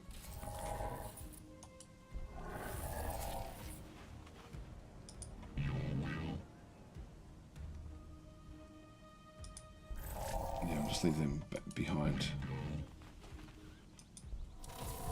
That one there. So this city, we've got ore coming. We can still build more of these.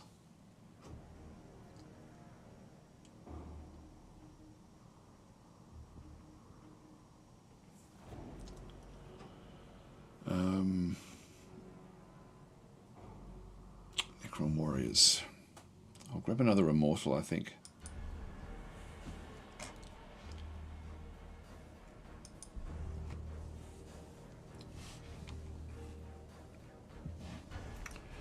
Tinner is saying, what's new with the DLC? We get new units, one extra unit now per playable faction, including all the DLC factions.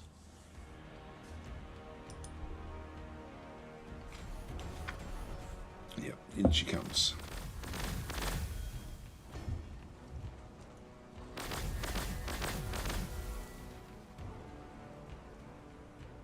Yeah, that's another one. We're going to take a lot of damage from these. Oh, they're everywhere. Yeah, we almost lost that one. In fact, we did lose that one. So that's bad. The insanity of the destroyers plagues us still. So we need to still protect this, but we've now lost one unit, and that's you don't want to be losing units in this game. Like every single, like that was 3 of the robots coming in, these Castellan robots. Very, very powerful. They've got twin-linked heavy phosphor blasters, which do a lot of damage, armor penetration of 4. Because we're well armored, and so they're using these. Now this is halves the accuracy after moving. Yeah, it's a tricky one. They're twin-linked. These are very, very powerful.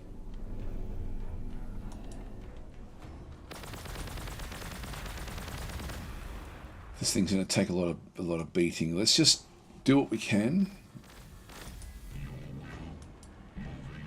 Just Move the Immortals down there for now.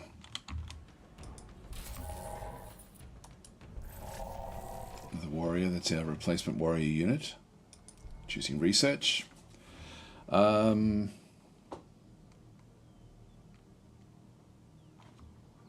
think we go back.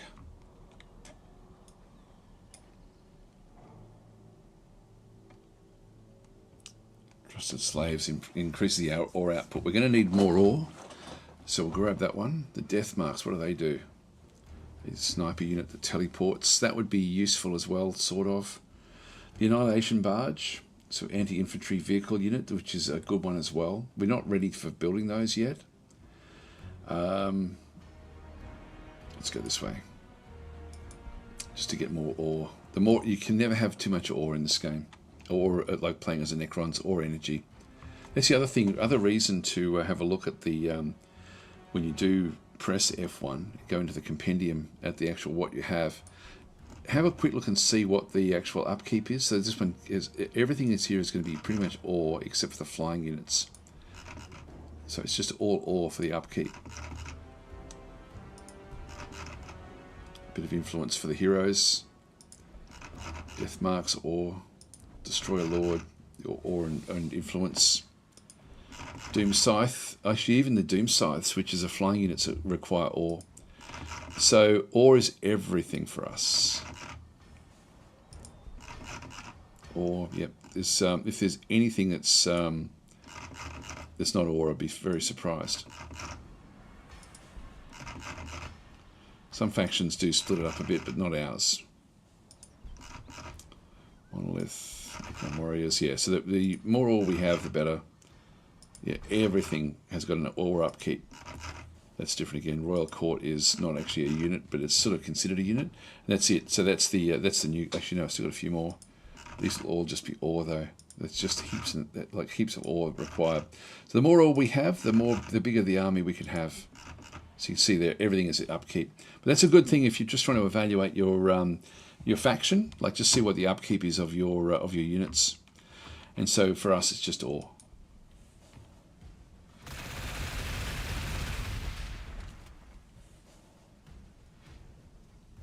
Now, they won't come through the wireweed. And they've avoided the city. The power of false hope should... So we've just sort of kept it so that they can't really do much in through here. And we can't see past that one.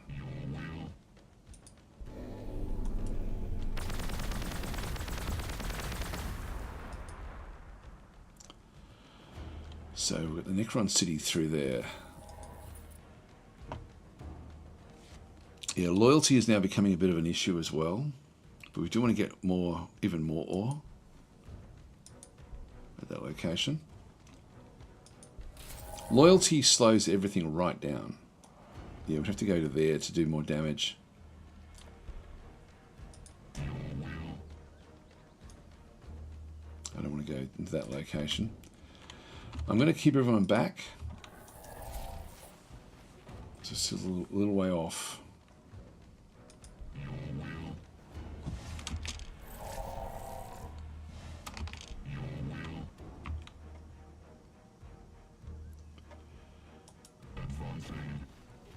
Okay, with the Immortals coming. And we can't afford that one because of the energy. Right, so we won't do anything this turn with that one. We will need to get more energy as well. So building them up requires energy. Flayed ones.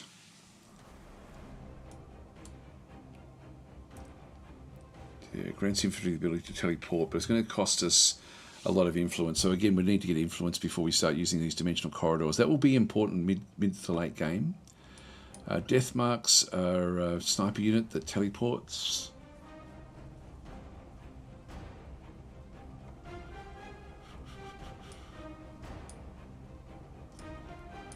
We might just continue on. We'll get the tile radius out a little bit.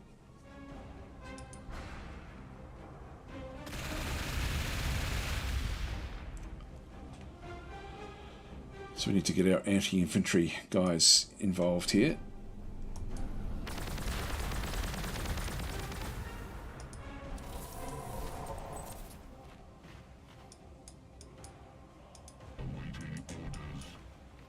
useless. Leave that one there. I'm just gonna, I can move this one in. I think I'll just do it. Just to aid. We still have some protection by being inside the city. There we go. We can now pick up this heavy destroyer. We've got enough energy to do this. Yeah, we need to definitely get more energy. And in terms of building, I'll just build on top of that one there. Now we have to be very careful here. Wouldn't be surprised if they sort of come in so that they can all attack. Here they come.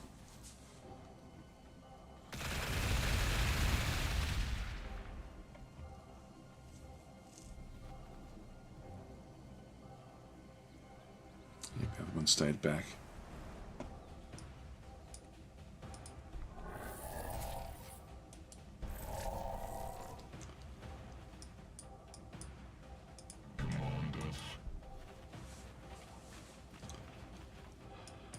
In order units. Leave that one there. Leave that one there.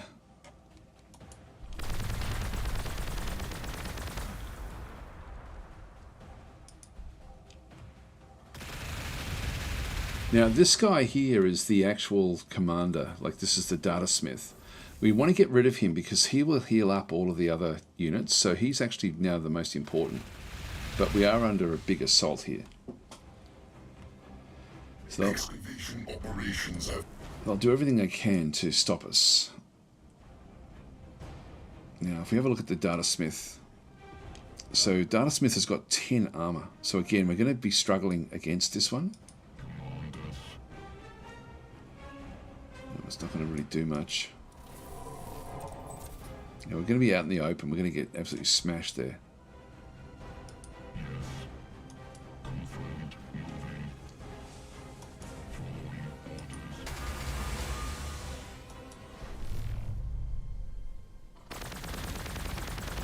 Yeah, very important we try to destroy this one. The data smiths will always be with the robots.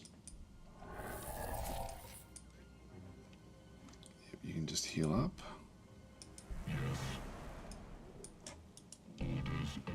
These are not really the best units for fighting these robots.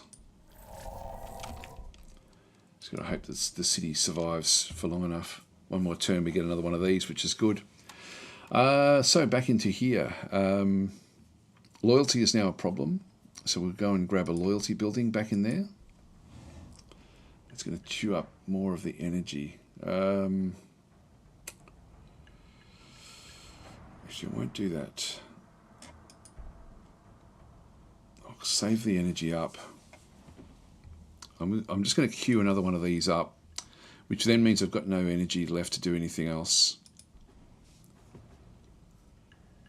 There's more ore there. So I'll go back out this way to pick up more ore. Choosing research. We've got good research happening at the moment. Got the Viridian Discharge. Increase the armor penetration of Tesla weapons by 1. That's going to be helpful. Scarab Hive. Construct countertech spiders.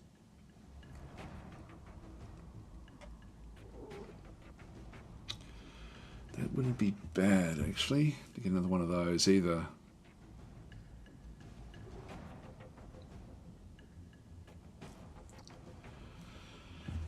Ghost Ark is okay as well. Is there anything else I missed that I really need?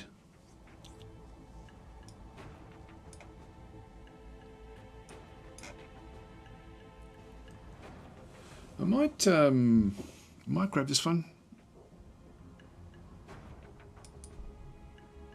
Might just get that one now, just so we can get the second destroyer in. Well, even this. No, we won't get the next one, but that one there. We need to get up into this area to protect the city.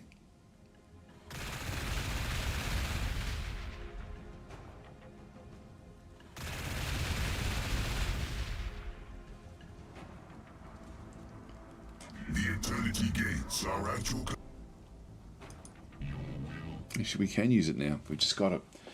So that's actually good.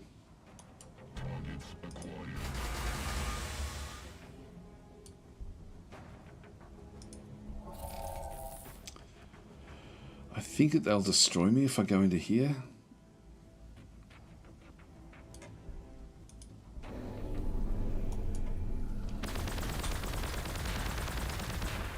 They're going to go for the city, actually, so I think I am fairly safe.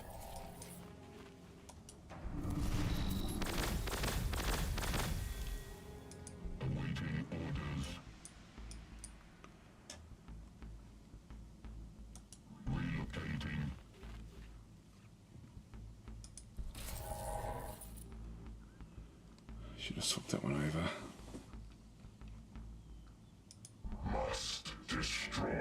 So we can now use the dimensional corridor, which will save me a turn or two.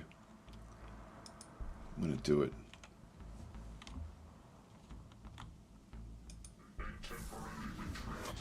So we'll now bring that one across. Yeah, it doesn't get a shot. Choose research. Camp tech workers, increase the output of the style temples, which we haven't got yet. Death marks, sniper unit, would be nice, but I think we'll just keep on moving forward. I'll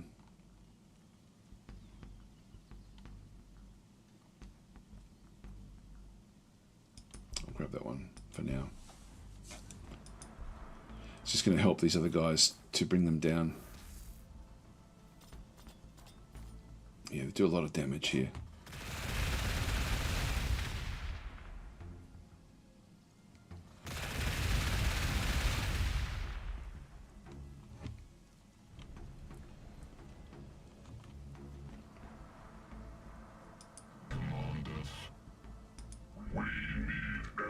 I need to move that one into there.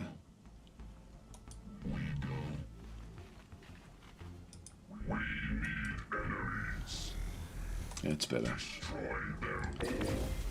Yeah, we're doing the damage. Yeah, so we kill this one off with this unit.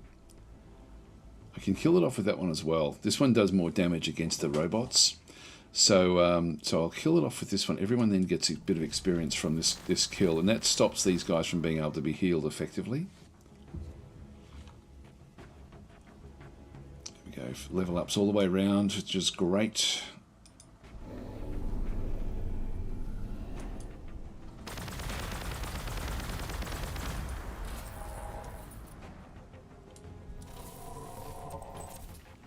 Now we'll take them on. And we can swap these out and bring those across. Leave that one there. Again, the ore is getting very, very tight, but we need to get this loyalty building up and running. Now we can afford it. Let's go and grab it. So we'll pop that one down into there. Now, what did we get up to? Sorry, guys. Yeah, Lord's on and saying it's 11 units, a really good deal. Yeah, it's sort of one for each of the actual factions. So there's 11 factions in the game.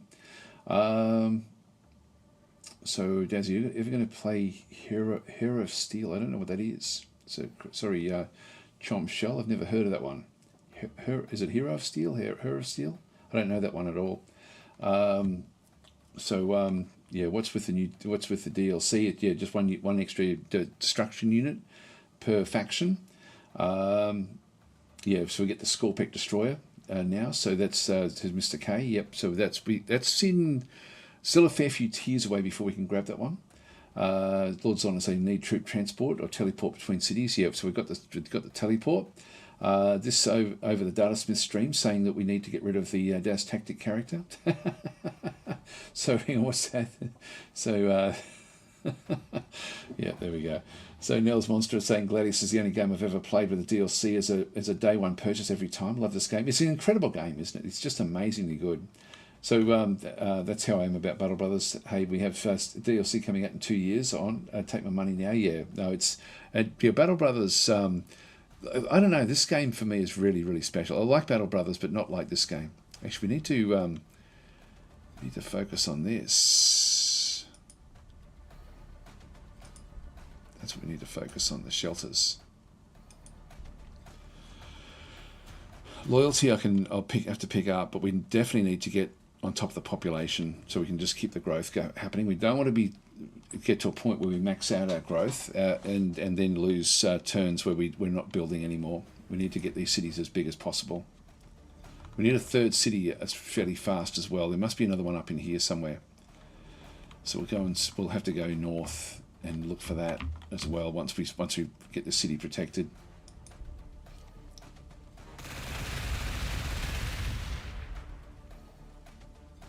Oh, damn, here they come. Here they come. Damn them.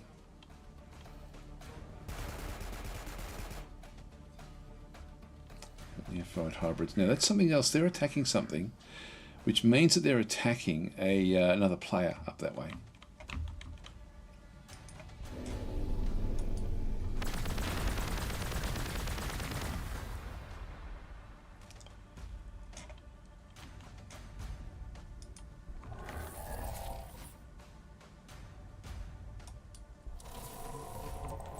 Have a look and see what we can spot. We need enemies.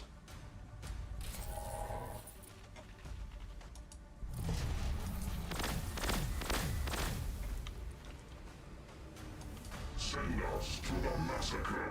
Yep, there we go. Resistance. Another one down. Futile.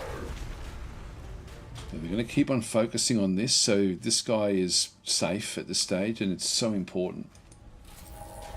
Leave that one where that is. Leave that one where that is. Leave that one where that is. Now we need another one of these in here. So we're just going to go and use the dimensional corridor. And bring that one in this side. This one will then start to take attacks from this group over here. Actually, that one will then move in. They're going to be wanting to destroy this city if they can.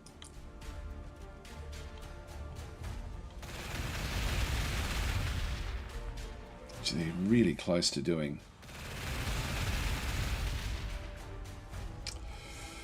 Ooh, we may be able to actually protect this. Let me... no, we don't have anything. If I had another Canoptech Spider, I'd be able to protect it, but I think we've screwed this one up.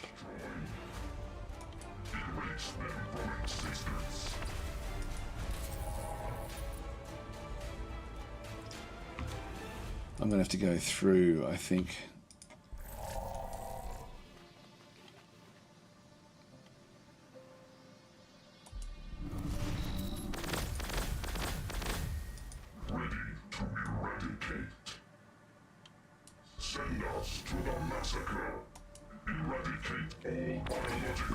This turn. We've still got 9. God, this is going to get tight. We'll get that one killed off next turn.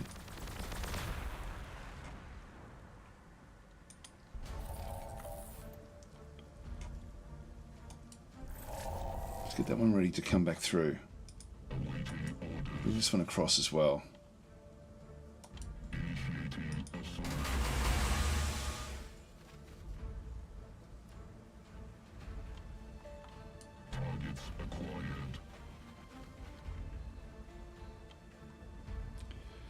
You can't fire from inside there.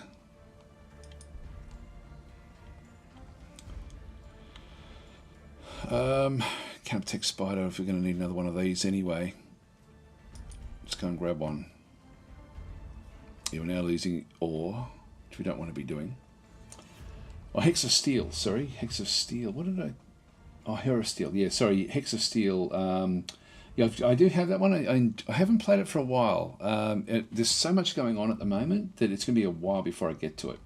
Like a long while. I've got so many games that are coming out at the moment. Yeah, there's some really good ones. So I'm going to focus this week on... God, there's just so much coming. There's this week, of course, is going to be Skulls week, but I'm going to probably squeeze in another Sins of the Solar Empire video at some point. Solar Empire 2, that's awesome. The Kingdoms is coming out in a week or so as well. So there's a lot coming out. And Kingdoms, I've got a new version of that one. I almost streamed Kingdoms, but I thought, no, I've really got to sit with the others. But there's just too many new games coming in. Okay, so we've got the yeah, that one's done as much as it can. Right, come on, hold on, hold on.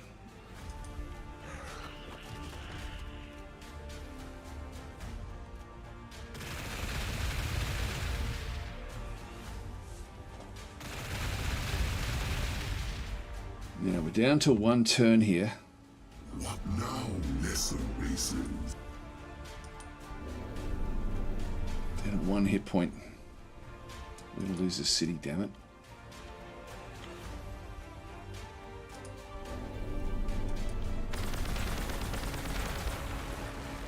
Ah, oh, stupid me. I didn't need to do that. Give us targets. I forgot about that. There's like a reflection type damage that comes back the other way. Eradicate all biologicals.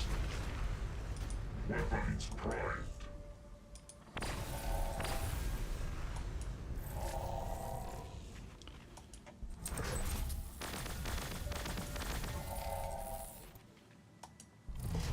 Damn, we were so close. I'm tempted to actually save scum and see if I can hold on. You know, I think I might. Sorry, guys. It's save scum time. Let's go and load it in because I forgot about the reflection.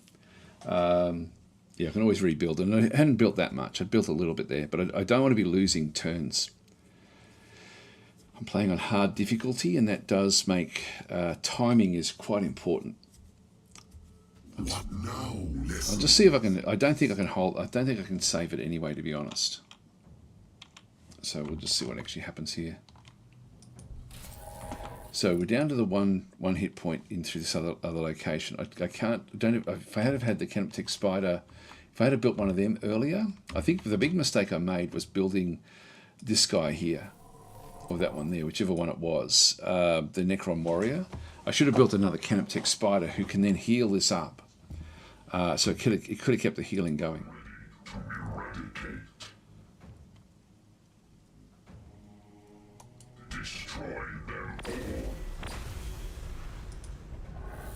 Yeah, so I can kill that one off there.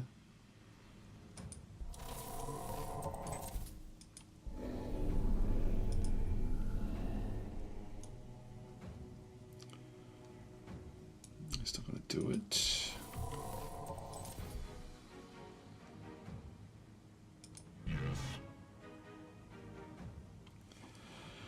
That one's down to very, very small numbers.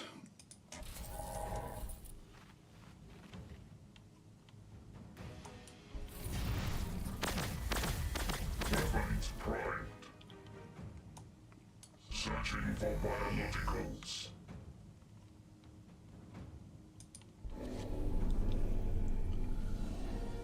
Take this one out of there. Get that one killed. That one's down.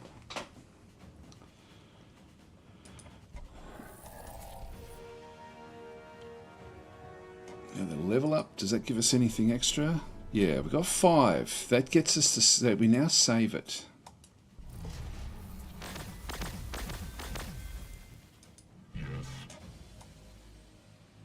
It's still red there, so I can actually fire through here at this one here. Now it can still do a lot of damage to this. We've almost got it. I think we've done enough to save this by it going up a level, which is good. So that's important. Now I can actually kill this one off. The reflection coming back. We've got 5 hit points. Now we're okay. So we still take damage, 0.9, but not enough to worry us. And so we save the city. Silver's Hunting UK is saying, any marble runs today? I'm tempted to, for the simple reason I've got a massive amount of stuff to give away tomorrow. But I don't think I will. I think I'm going to save it all.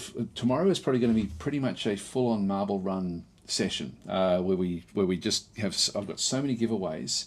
And I've picked up a heap more giveaways for Warhammer stuff. So I've got like a lot of Warhammer giveaways that I'll be doing tomorrow, and trying to think of how many I've actually got. There's probably about 10 different games that I'm going to be giving away. So so yeah, tomorrow will be a big Marble Run day. It'll almost be the whole session will pretty much just be Marble Run. But that's why I'm thinking, so yeah, I won't do one today, but I will do it definitely tomorrow. So tomorrow will be when we do the chat tactic, and yeah, so that's what we'll be getting up to. All right, so there we go. So as Lord Zon is saying, the AI is pretty strong in this game. It hits you where you're weak over and over again. Yeah, it's very, very good. The AI is one of the best I've ever played. I used to say it was the best, but it's no longer. There are some things in it where it doesn't do quite as well as it could. Anyway, we got rid of all the robots, which is really, really important. So we've got that one done. We'll just choose a research. Now these are skimmers, I think.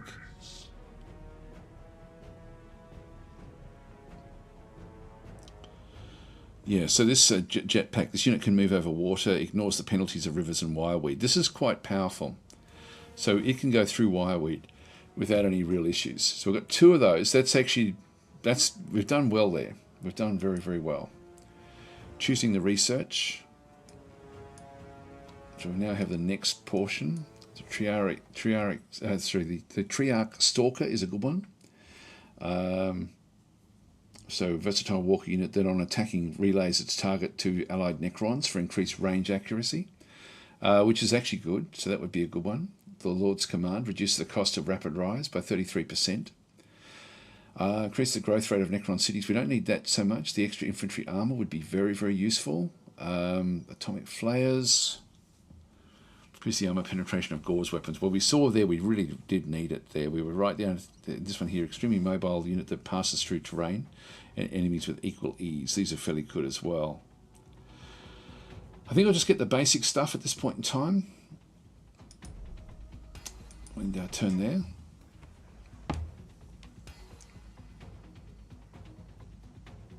And then we'll march north because that must be where the next location actually is. And again, because we're playing as a Necrons, we don't need to stop. We can just keep on going. So we'll go up to here and see if we can find another location. Send us to the massacre.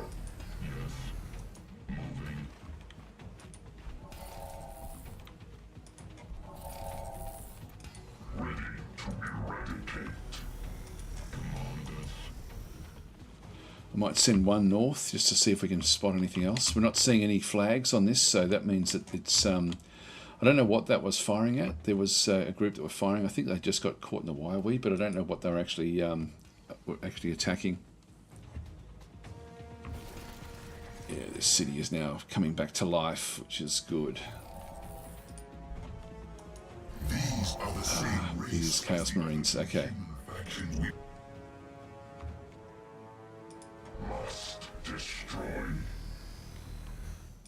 Must destroy. Yes, going.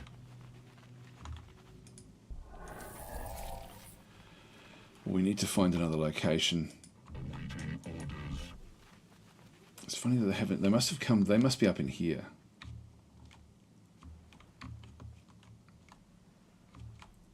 There's another location there, actually. You know, I think we might go south. That's going to give us lots of ore. So we know that there's a whole heap of independents down this way. So let's just leave the Chaos Marines to themselves. What are the cities? Right. Ore is going backwards, so let's go and build more ore mines.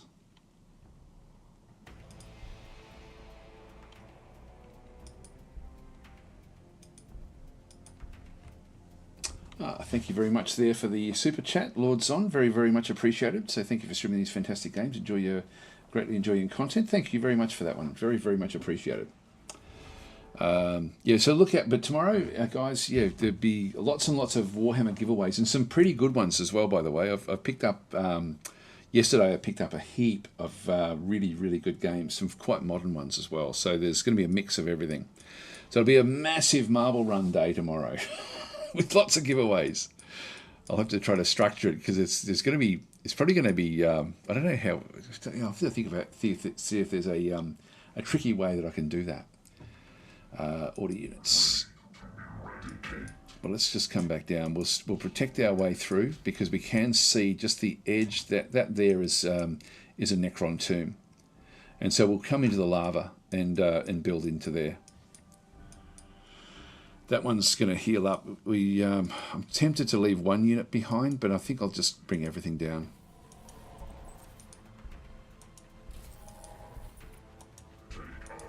Now, we don't want to trigger these guys because if we do, they're going to bring their whole army down on us, and we don't want that.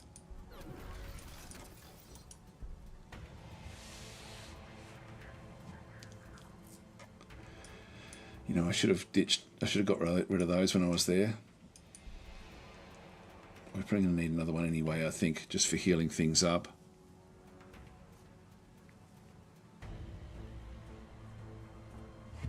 Such pitiful resistance. Good. So all of these now gone up a little bit.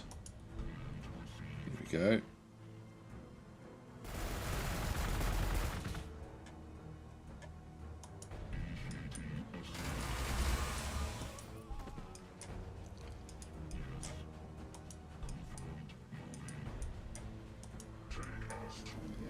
These don't have any armor, so we're not going to do much damage with these, or not proportionally.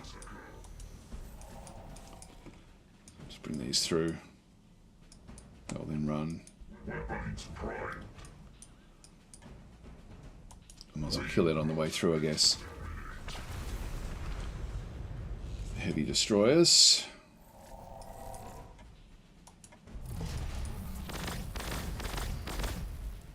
Stop the Drakari from using it as a raiding center.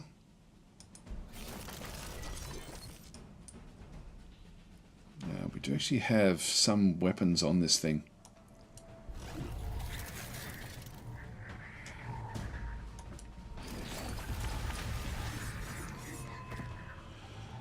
So that's good.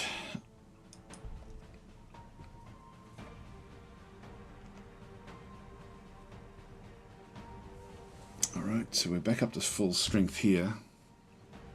The ore is now underway.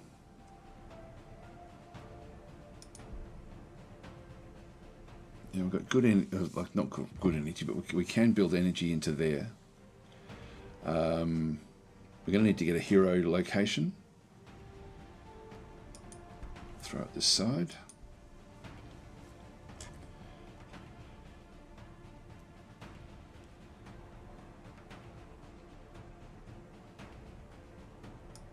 I'll grab another one of those.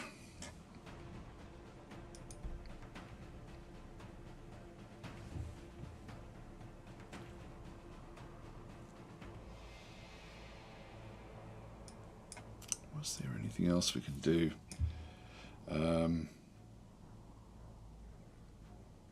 Actually, the immortal forms requires a Chemtech spider.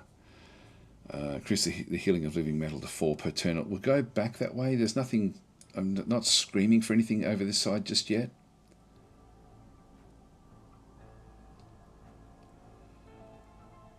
Actually, that one. Yeah, maybe we'll do that one instead. We will come back this way. We'll just keep on sort of trying to get them. I'll get the stalker, even though we can't build any just yet. So, hi Michael, how you going?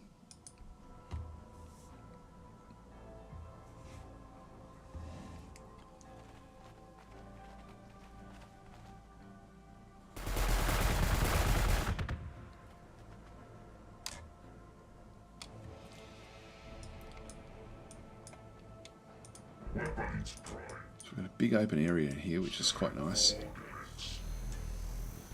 Erase them from existence.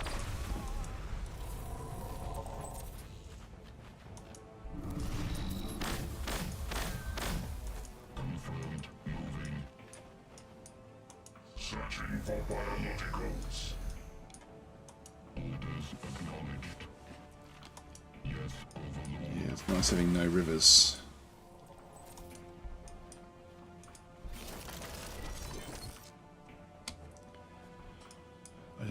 I don't want to expose it to this side just yet, so just keep it where it is. We lose another turn.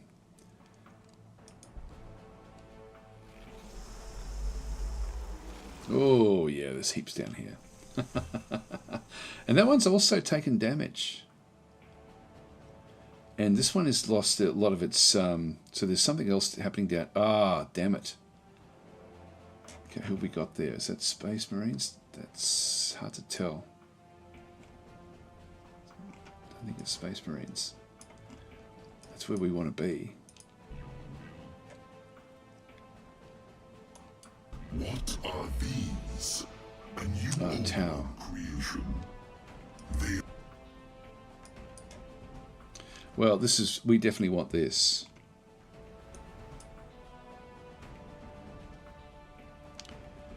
We've got a piranha in there.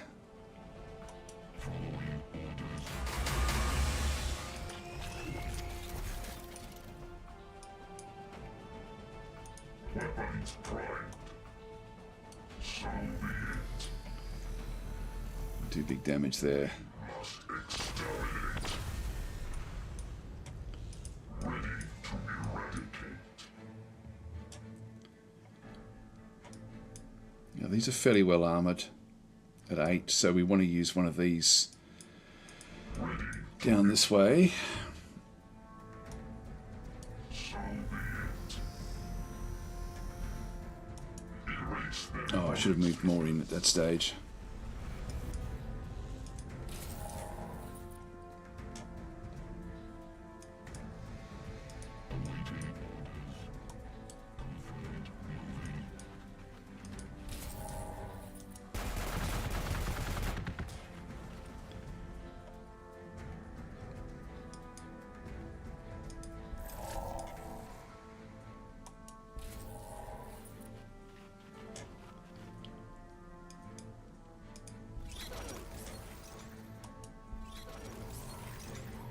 Just get everything in nice and close so we can pick up within 3 of the attacks. That one can only really fire at this one, so that'll kill this one off. It's down. Alright, bit of experience coming from back at this one, but this is the one that we want to get really get the experience from. This one gives a lot of experience.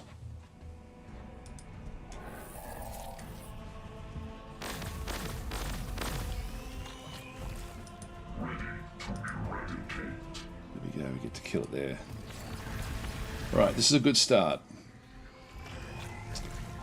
This is a good start.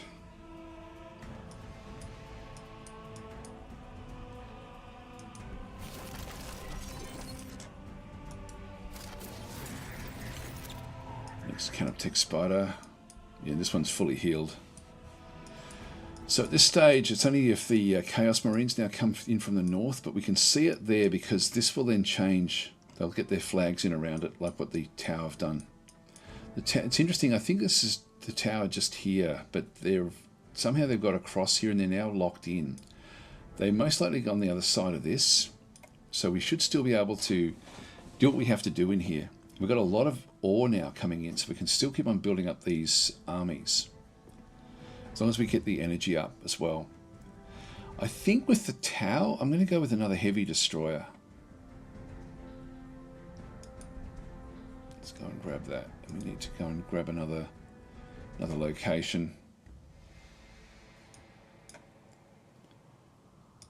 Do need to get on top of this loyalty in both of these cities. Now, particularly when we're going to build another city in here, this is going to really impact us badly.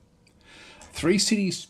even with no loyalty buildings, it's still worth getting, but we have to really focus on those loyalty buildings after this.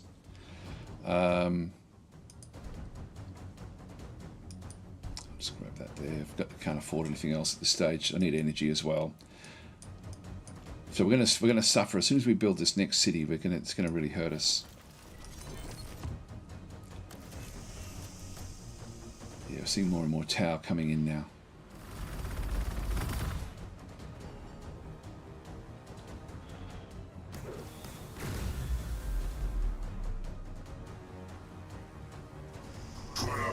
Shall provide us with ample and again, if you're trying to think, okay, well, what's a TX4 Piranha? Where does that one fit in? Just press F1 again. The easiest way to check and see sort of where they are, just go to buildings, go to the tower, and we're looking for that's monstrous creatures. I don't play the tower very often. It won't be that one. It's the barracks. This is just infantry. That's the heroes. That's the flyers. That's the aircraft building. Ground vehicles. So we can see that the Piranha comes in at number 1. So it's a low level vehicle, and then it's only got 4 vehicles in total it can build. So it's got the Devilfish, which come in next, which is a skimmer tank. There's a transport. Transports. If it says transport in the description, it usually means it's not going to be able to do much. And then we've got the Hammerhead gunship, and then finally the Skyray gunship, which become much more powerful. You can see with the upkeep, you get a bit of a feel for their overall power. So Piranhas are very, very weak. Now they've put a drone in here, a gun drone. And we're going to need to kill that one off.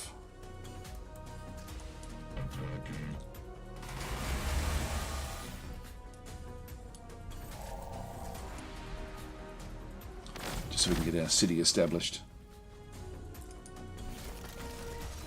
So now we can move into here.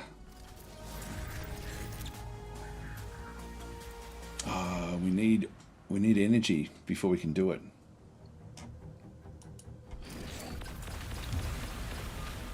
So I'll have to wait a few more turns before I can actually do anything with that.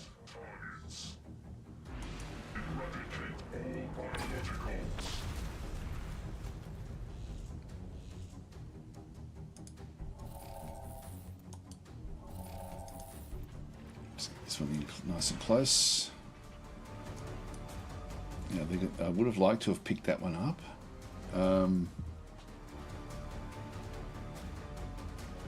It's been pinned. Don't know if anything that can actually take that one, so I'll just leave that one back where it is.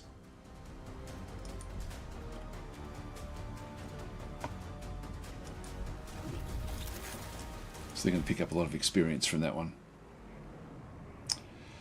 Alright, Tenra is saying, I wish this game had Shadow Empire scale of battles. That suits the Warhammer 40,000 universe so much better. I don't know, it is what it is, and I don't mind it, you know, like it's sort of... like then it would become an actual war game. It would be great to have a Warhammer war game, but I don't think this game needs to have the multiple units per hex. I quite like the fact that it's quite abstracted, like the way it is. For me, the immersion factor is fairly high simply because of the each unit can only take one location, whereas in Shadow Empire you're sort of building up all sorts of other forces. I mean, I love Shadow Empire, but yeah, I don't know if growth rate we don't want. The Lord's Command, reduce the cost of rapid rise. We won't worry about that one so much. Let's go that way. Just make our units a bit stronger. Yeah, they're going to just destroy this one straight away.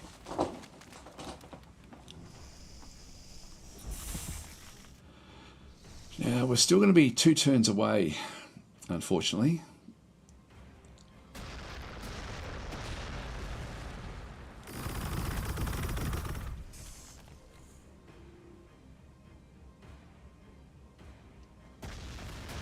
They're going to have all sorts of other units that they're going to be able to bring down. Fire Warriors are relatively easy for us to focus on.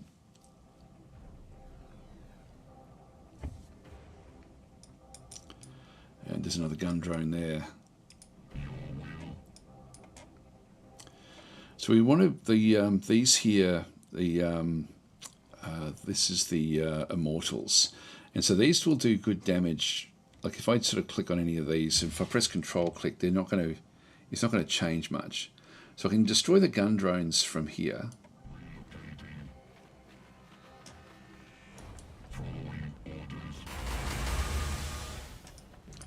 We are now seeing the Krutok Riders. These have got a range of 3, so these are almost like sniper rifles that are they're riding a beast. So they sort of end up got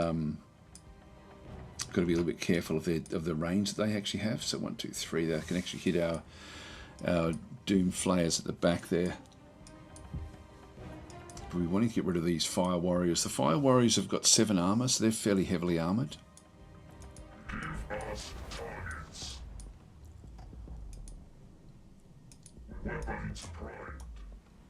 Yeah, we can do a bit of damage there. If we bring back another Immortal, what sort of damage are we going to do there? Even more. So we'll do that.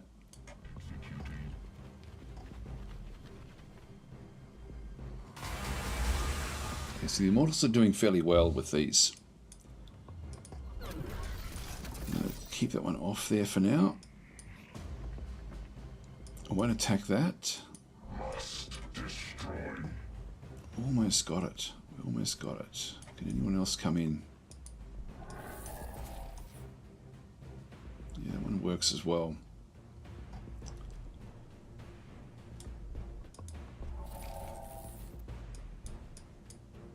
That one can get onto the river here. There is a choke point. I think I'm going to risk it. We're down to, still got 17 hit points. Let's just do it. Oh, maybe I shouldn't have. There's a hammerhead gunship. And so this one's got a range of 3 as well. Armor penetration of 8 is very, very high. So, and we've got 9. So we've got a little bit of extra armor protection against things like that.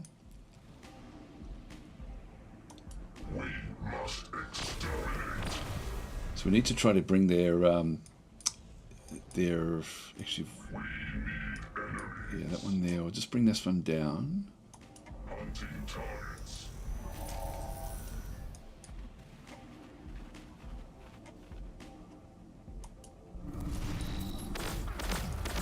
Should have put this one in a bit.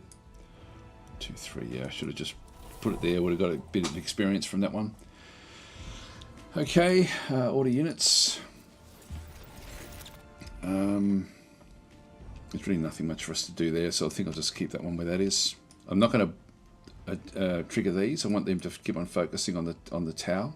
If you don't fire at them, they tend to leave you alone. Sometimes they come after you, but the Sinunan will, once they get triggered against someone, they tend to then swarm against that particular player. So we'll see what actually happens into here. A little bit concerned about this one here.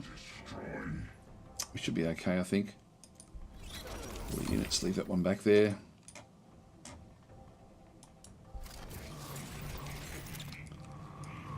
Ultimately, for when we get vehicles, that will then become a support unit for them. You know, I forgot to do this again. I'll be back up this way anyway. Order the cities. Got one more destroyer coming, actually. Right, so we definitely need to get loyalty. Do we need that before energy? We're getting plus 20 energy, which is not terrible. And if I get this one, I'm going to then be another 2 turns away. I'll skip that city for now. I think I'll grab an energy building here.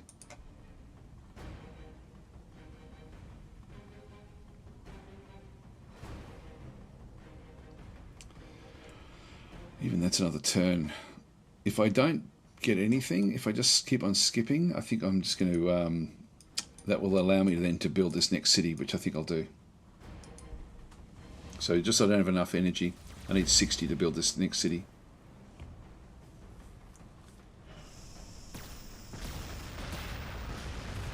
Yeah, that's dangerous.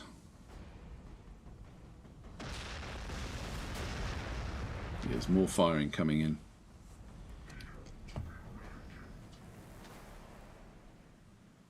Yep, so we've now got 62 energy, which is enough for us to build the city.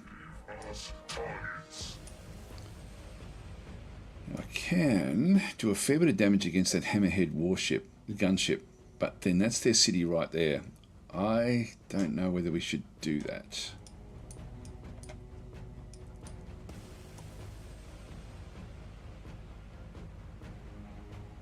Scouring the planet.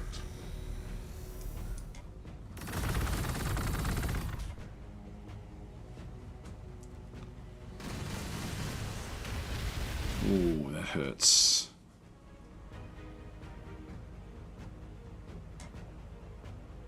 Erase them from existence. I should have done that. Necrodermis repair. I can still do it, I think. Yeah. Let's just get that one back up. They've got 2 of these hammerhead gunships down in here. Weapons primed.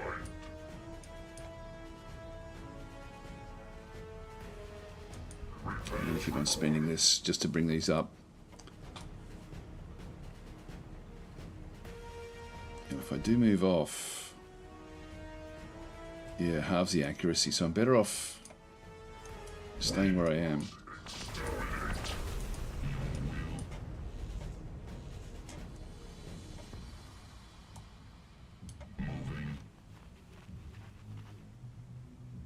I'll get rid of the Kroot Riders.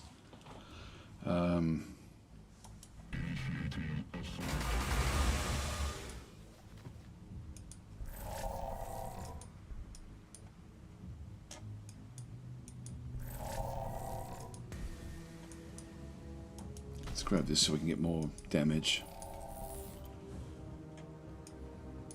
This will help protect these other units a little bit.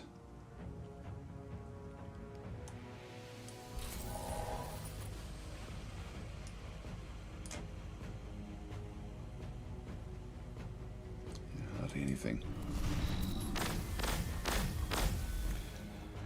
These won't be all that effective against these other units we have. It'll get rid of 2 of them. Yeah, there's a chance we'll lose one of these Necrons, which I would prefer not to.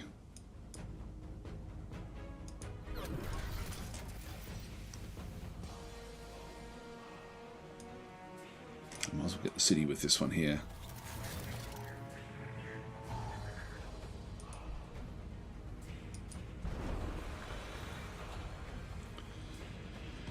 And we can't afford to do anything here this turn. So loyalty is now really, really hard with everything.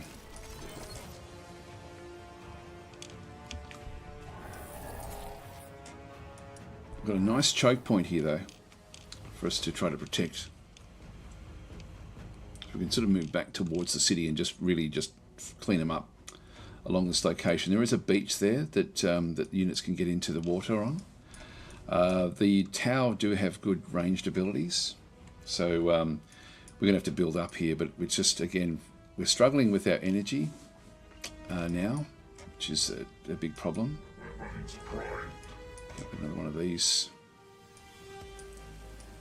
Dimensional Corridor, I think it might be worth using that this time. I'm chewing through the influence by doing all this stuff.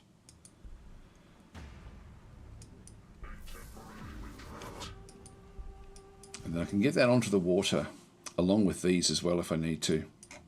And that way we can sort of tackle this from different angles.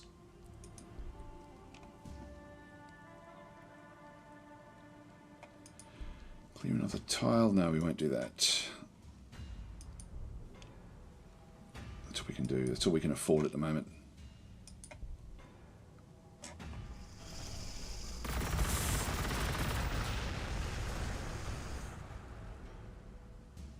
It's a problem for us. Come on, hold on, hold on, hold on. No, we're down.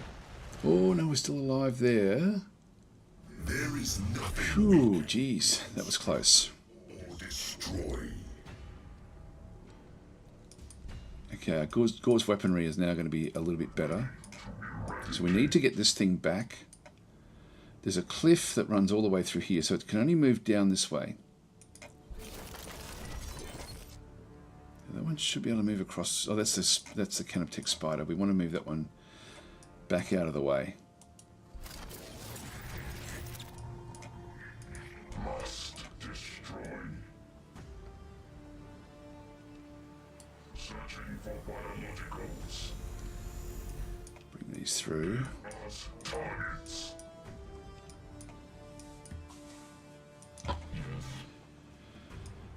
All right.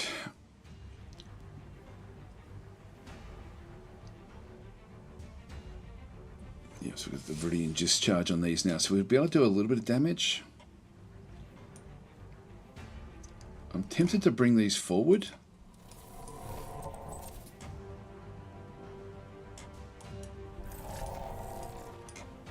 It's only a small city. Okay, that's not too bad.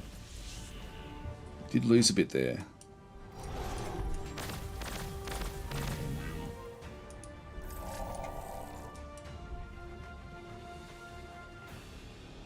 I'm going to leave them alone.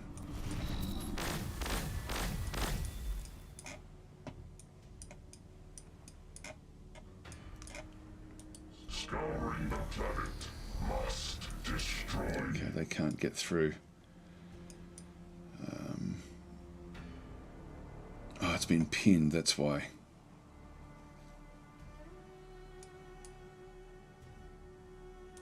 Acquiring firing position. Commanders. Initiating assault. I don't think that can reach us from there. Yes. Moving. I do have a shot there, but I won't take it.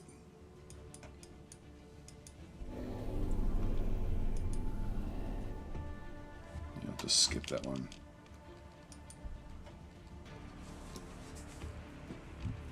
All right. So, at this location, we've got an extra spot in there. We can't afford to get the Baroque Shrine or anything. I think I'm just going to keep it with nothing, doing nothing at this stage.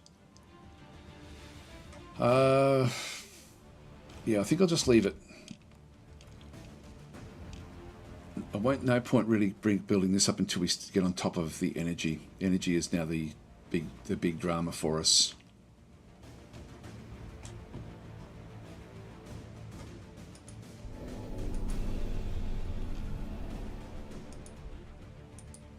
So let's get that one done.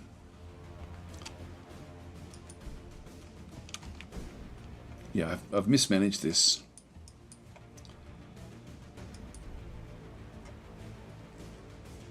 Doomsday arcs are good.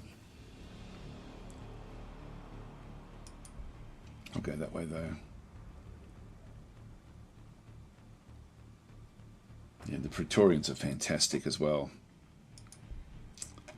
If we can hold on here, and we're doing okay, but we're going to lose this unit.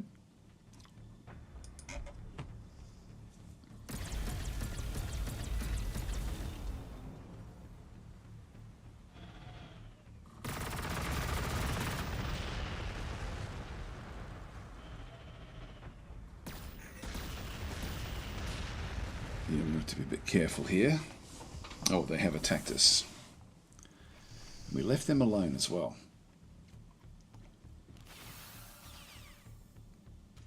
It's healing up.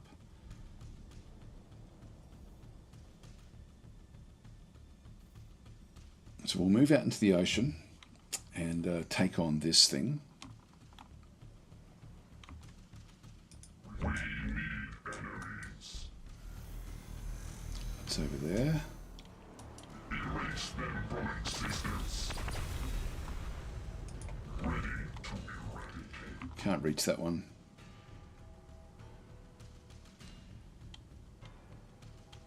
Yeah, it doesn't matter about the what we do here, really. Send us to the massacre. Erase them from existence. Be good to get rid of these hammerheads. We need enemies. It's no longer pinned.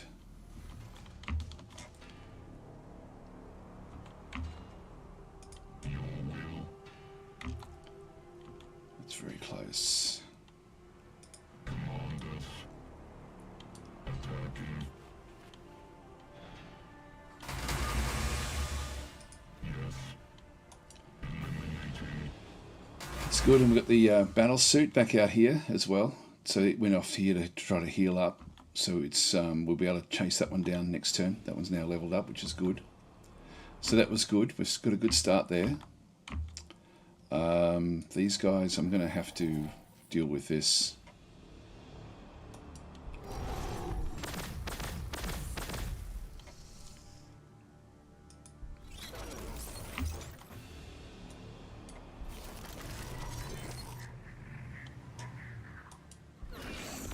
just help out.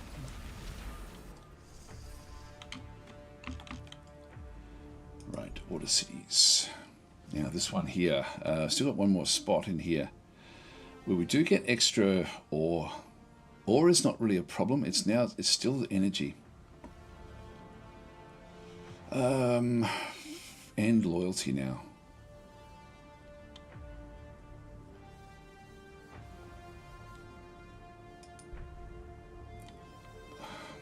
Yeah, I might just get it just so we've got a little bit more coming in. Nothing else we can really do there. Yeah, I have screwed this up. I've let my economy drive itself into the ground a little bit here. I got a bit greedy trying to get that third city as fast as possible, and I probably really shouldn't have.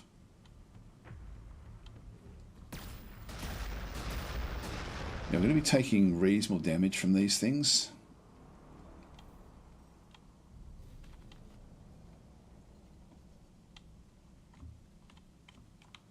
Yeah, that battle suit. Weapons primed. Scouring the planet. Weapons primed. Here they are. Weapons primed. Now, what do they have? They've got a flamer, which is an assault classification, which means it will do reaction fire. It's only range 1, so we need to be careful of that one. Noise cover, no escape, template. Hits 2 additional entities of the target. Yep, so it's got the missile pod, which is also an assault classification, which means it does do reaction, but this is range 2. So we're going to have to let the assault come in, but we don't want to go to there, we want to go to here, because so we don't end up having to deal with the flamer as well.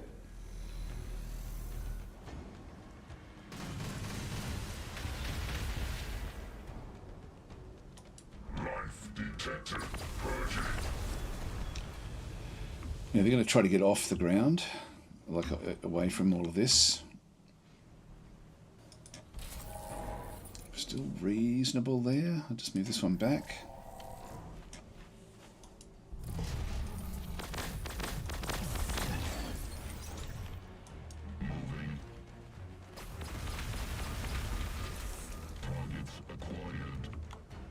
I won't move down yet. I'd prefer to be wiping them out as they come through this neck. This little choke point here, ultimately, even a bit further back, is going to be better for us. But we're going to have to destroy what we can in the ocean first. Order units. Just going to leave that one where that is. This is the only one that we have at this stage. So we've got... ore is okay. It's really just energy. Energy has really let us down. Any other energy locations? Not really.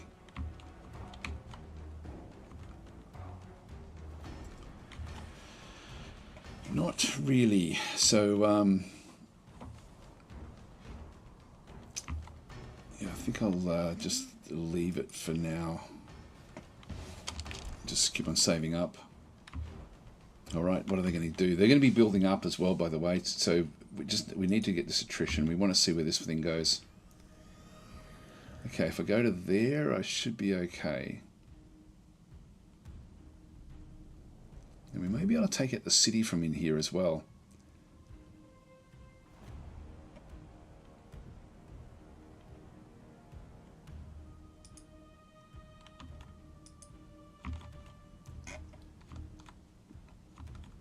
Still the enemy turn. There we go. Scouring the planet.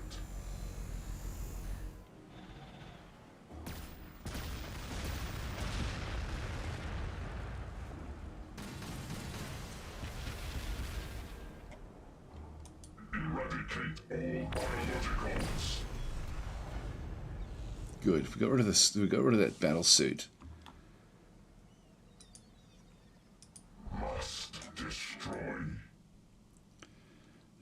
That's only a builder drone there. Yeah, I can actually I can start hitting the city from in here. We don't want to do too much just yet.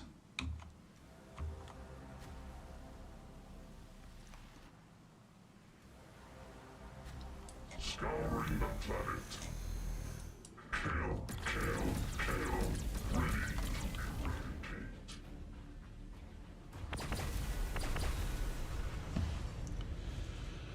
Now, if we yeah,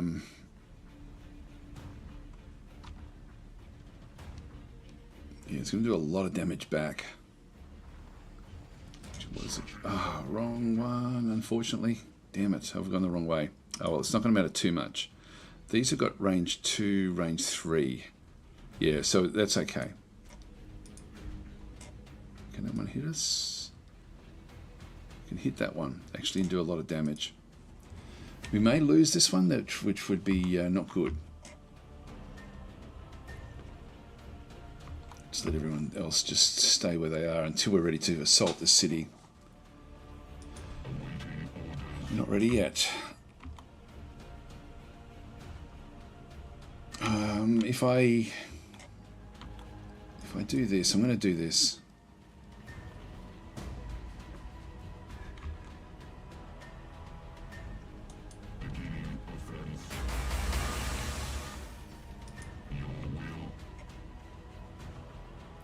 So we have protection there.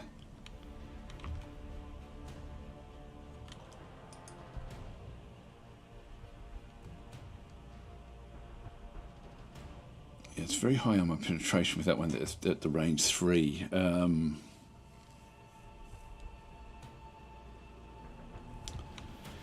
Yeah, this ion accelerator.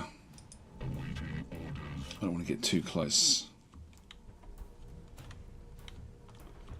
I'll leave that one back.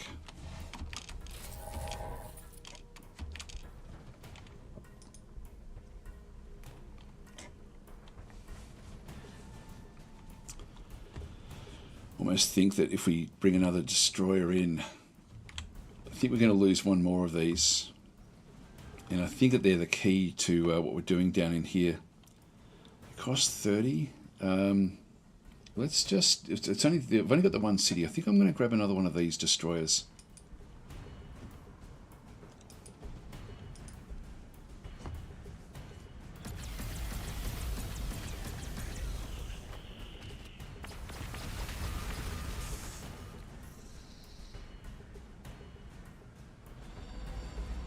It looks like they didn't use that tank in the end. You cannot sting that which is in. Weapons primed. So reanimation protocols. We're now getting 4 per turn, which is actually big.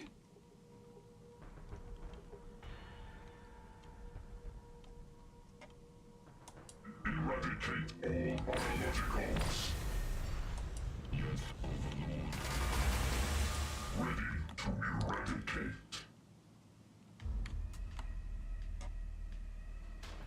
Scouring the Just let planet. them heal up.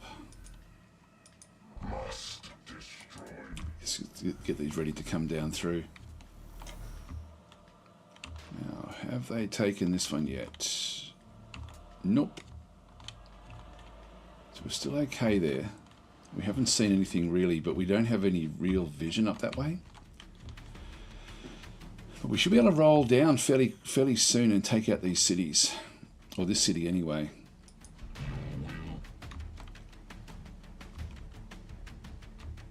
Now the only one it can really target is that guy there, so I'm just going to keep that one where that is. 3, yeah, I'm okay there.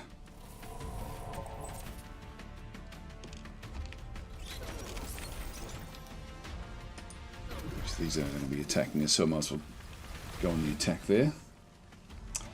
So ZXM is saying, so is Necron the best race to first playthrough due to healing 2 points a turn? Yes, pretty much. It's sort of, it's not very difficult to play. In fact, most of the early ones are good to play, to be honest. Astra Militarum is probably a little bit difficult to play initially, but the Space Marines are good, the Necrons are good, and the Orcs are good. They're all 3 of those are. Orcs are probably even the easiest, but Necrons are a good one just to learn because of the self-healing. No one else heals like that, so it's certainly useful. And we definitely need to build one of these. We're negative 11 loyalty. We need to get this back up to 0. This has a massive bearing on everything that happens. We're negative 9 here, but I can't afford to build this one just yet.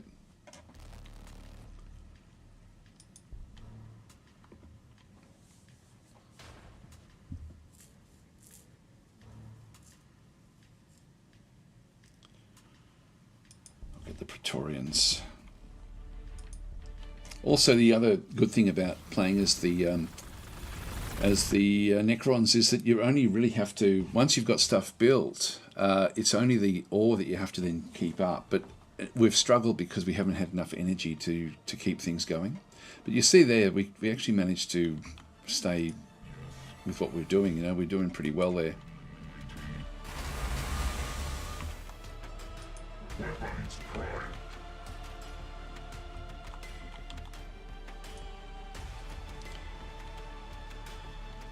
Ready to go in yet? Maybe not quite.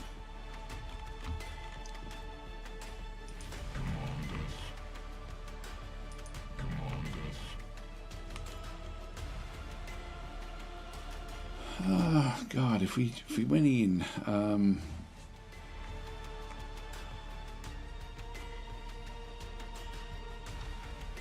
yeah, it's not terrible coming back the other way. I think we might do that.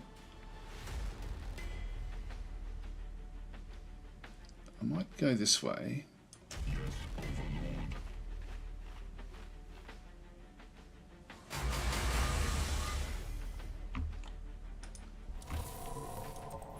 What about the other way here? Alt.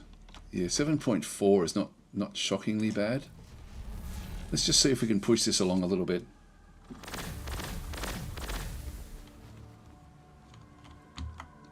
This one is quite well done. Press Alt there. It's a fair bit of damage that does come back towards these heavy destroyers. Destroy them all.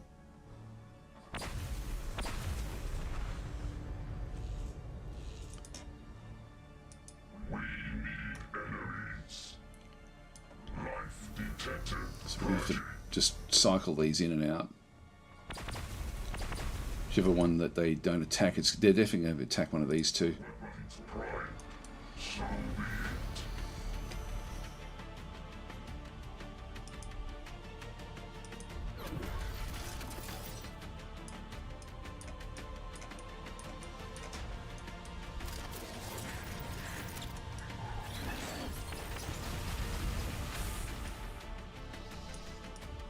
It's okay.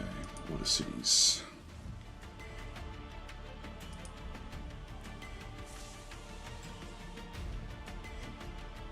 Again, it's going to be ultimately be ore. This will be ore mining.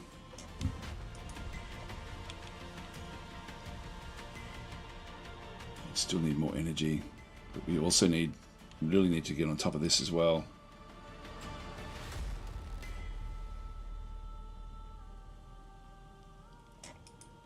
Throw that one in there. All right, will they be able to kill any of these off? At the moment, we don't know when their armies will come. We know there's a big hammerhead. Oh, there it is.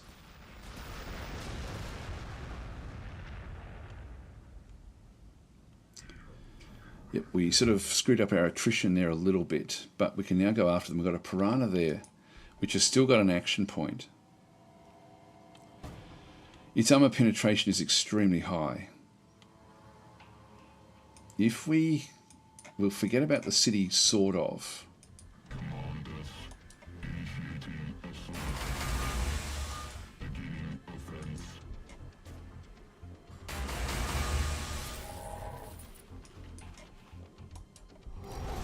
Just start to bring that one down. But it's this attrition that we need to get on top of here. So the piranha's going to be able to do a fair bit of damage to us. 6.3, but nothing like this guy.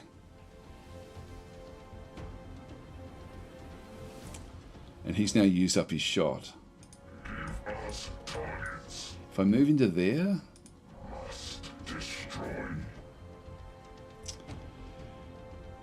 That's the only one I can take and allow the piranha to have a shot at it. So we'll do it.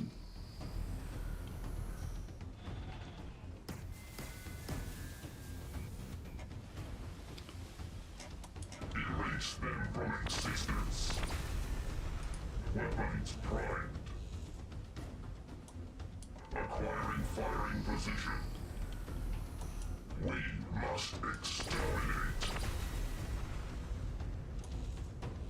I don't want to move. I don't want to be in the range of the piranha. I want it to have to move off. Actually, I don't know if these weapons. Oh no, it doesn't matter. Yeah, increases armor penetration at half range. The piranhas can still move and shoot. These guys here though have got like they do actually have heavy, so halves their accuracy after moving. So we want to kill them off. Great, oh, that's good. Okay, that's a good attrition aspect. So I think that what they did was brought that one that was here back in around to try to get it into the water. There must be an access point back in here. There's nothing else. There's cliffs all the way up until this beach here. So if they're going to come into the water, they're going to come from this angle. Water units, right. Bring that one across. Ready to eradicate. And another one for the water.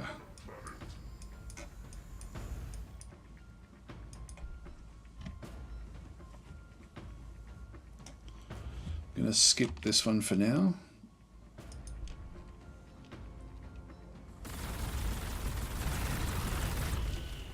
That's where we just have to keep on cycling these in and out. Oh, that's not what we want to see. Oh no, this is a transport.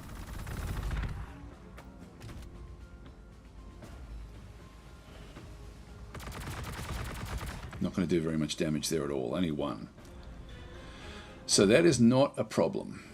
You can see there we're now sort of getting 4 per turn. So we've got a gun drone there. This transport, this is only a devilfish. We need enemies. Piranha is now the danger. Futile. Give us targets. Initiating eradication. Give us targets. It's now the gun drone is the other problem we have. More the pulse accelerator drone back in through here. It's not going to worry us. All right, I don't think we need to focus on any of those at this stage. Let's bring these down to join up with the group. So yeah, this battle out on with the skimmers out on the ocean is going to be important. We're still doing okay here as well, actually.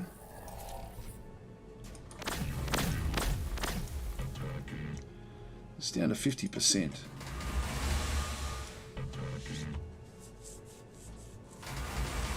And while they're bringing forces out here, it means that they're not going to be bringing forces across to here.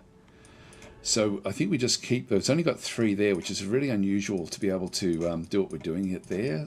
We also don't have any leaders, and we do need to get some of those as well. We wanted to build them in here.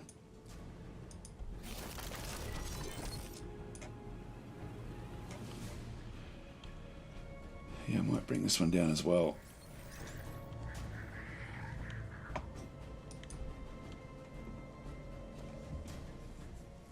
We've got ore that we can build there.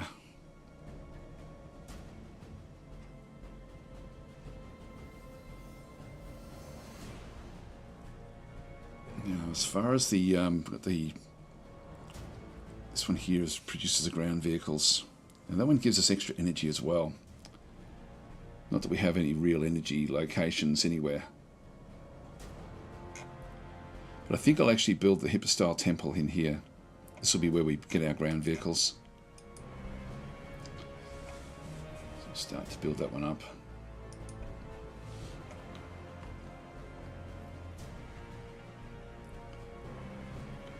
I'll leave that one where that is. I do have a bit there, but I think I'll just keep it. Like we're still actually, no, I've still got 3 turns away there. We've lost one of our Necron warriors, so I'll bring another Necron warrior in.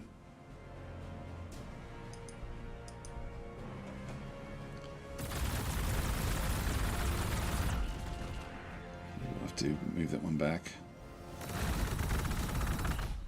We've been pinned. The ancient codes of honor shall be upheld. Actually, I might get them instead. Praetorians.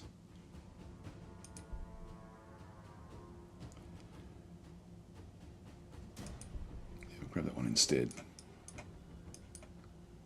We need enemies. Weapons primed. Initiating eradication. Erase them from existence. Eradicate all. Devilfish is nothing, it's just a transport.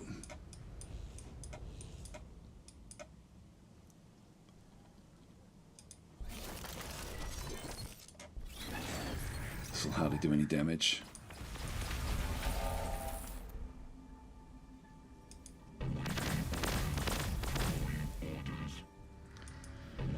A little bit concerned about this one.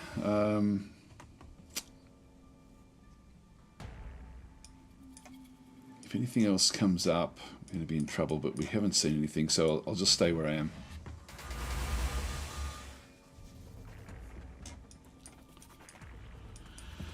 This will be able to come back across and help out very soon. Doomsday Ark, we're going to be wanting them when they do come, so I'll grab that one now.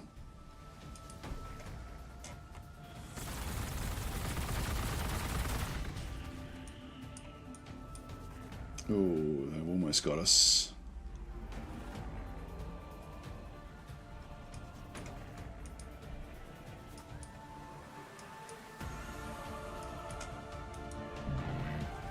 Let's get that one out of there just to heal up a little bit.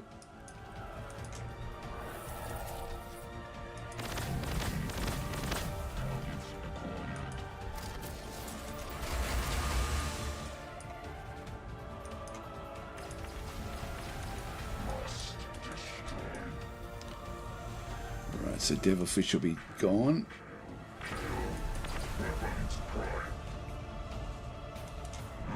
Good, that one's out. And then we can help out with this city again. There we go, if we destroy it. Let's bring this one in as well, just to pick up the experience.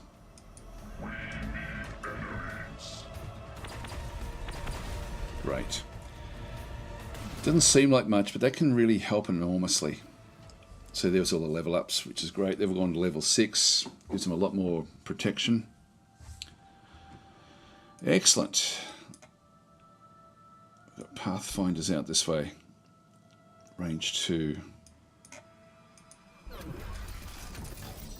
much else we can do there.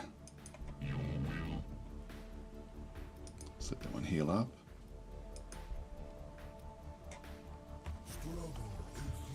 Well, guys, I'm looking at the time. I'm going to actually have to make a move and get going. So, they sign in and are now going to hit us as well. If they didn't, I thought they would have.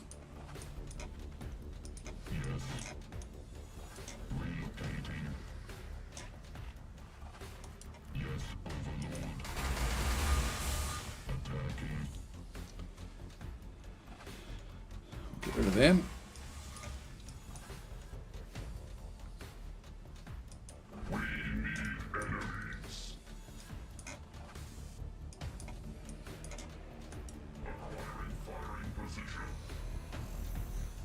My warriors can't reach us there.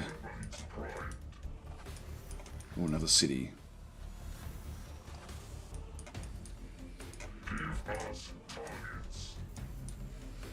Right, there's the beach.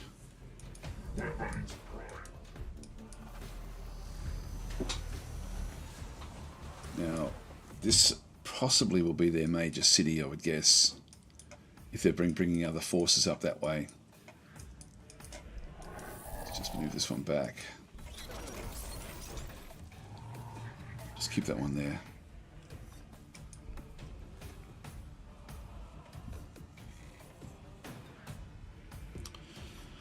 Now, we're down to 6 loyalty. We need another loyalty building. Throw that one in there.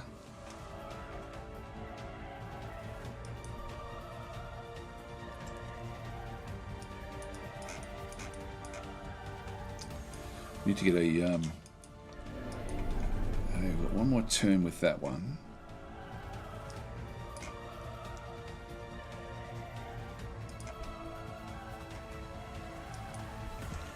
Just get a basic one out that way.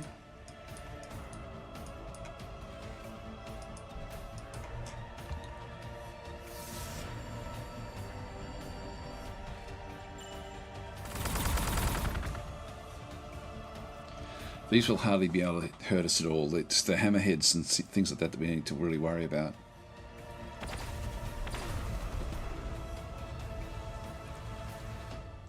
The Pathfinders won't hurt us much either.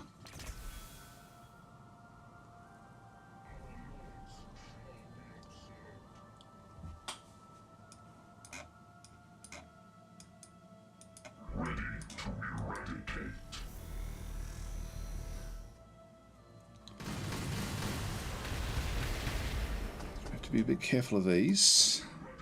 Come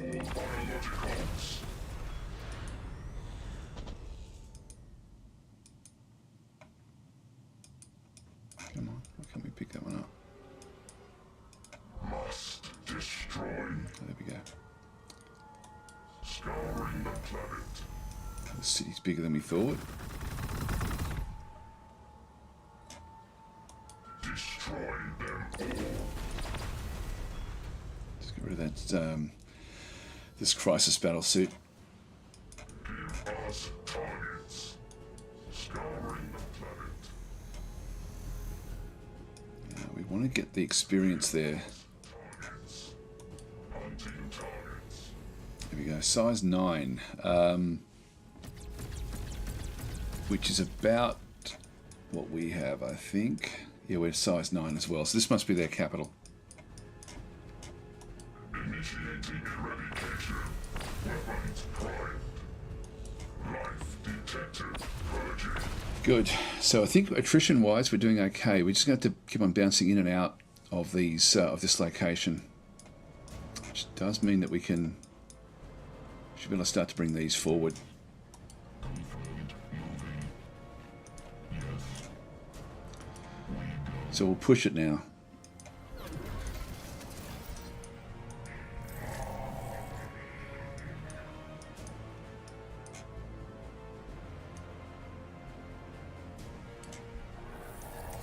Another good little choke point there as well. So we'll just try to keep this attrition going as much as we possibly can. But I do have to get going, guys. It's one of these games I just want to keep on playing and playing and playing. So we'll be playing this. I'll probably leave it for a couple of days now. And tomorrow we will do the chat tactic. So Silvercill's saying, sorry, Daz, I've been away. Are you playing any of the DLC units? We haven't unlocked them yet, but I will in 2 days' time when I'm playing on the Slytherin channel. So that will be, yeah, that'll be in a couple of days' time. So anyway, I will be, yeah, I'll see you then, or tomorrow if you want the giveaways. There's going to be heaps and heaps of Warhammer giveaways tomorrow. Heaps of games, some really good ones as well. I've got my little list. I've got to be careful I don't show the actual the key codes of this. I'm going to bring them across. I'm going to send them out to people. But no, there's some good stuff in here. Some good stuff. We've got a couple of battle sectors to give away. Rogue Trader, Tacticus as well, by the looks of things. Total War, Warhammer 3. So there's some good stuff there. So we've got some good giveaways. Anyway, guys, going to leave it there. Thanks for watching, and I'll catch you tomorrow for Chat Tactic, and then the next day following that for more Gladius on the Slytherin channel.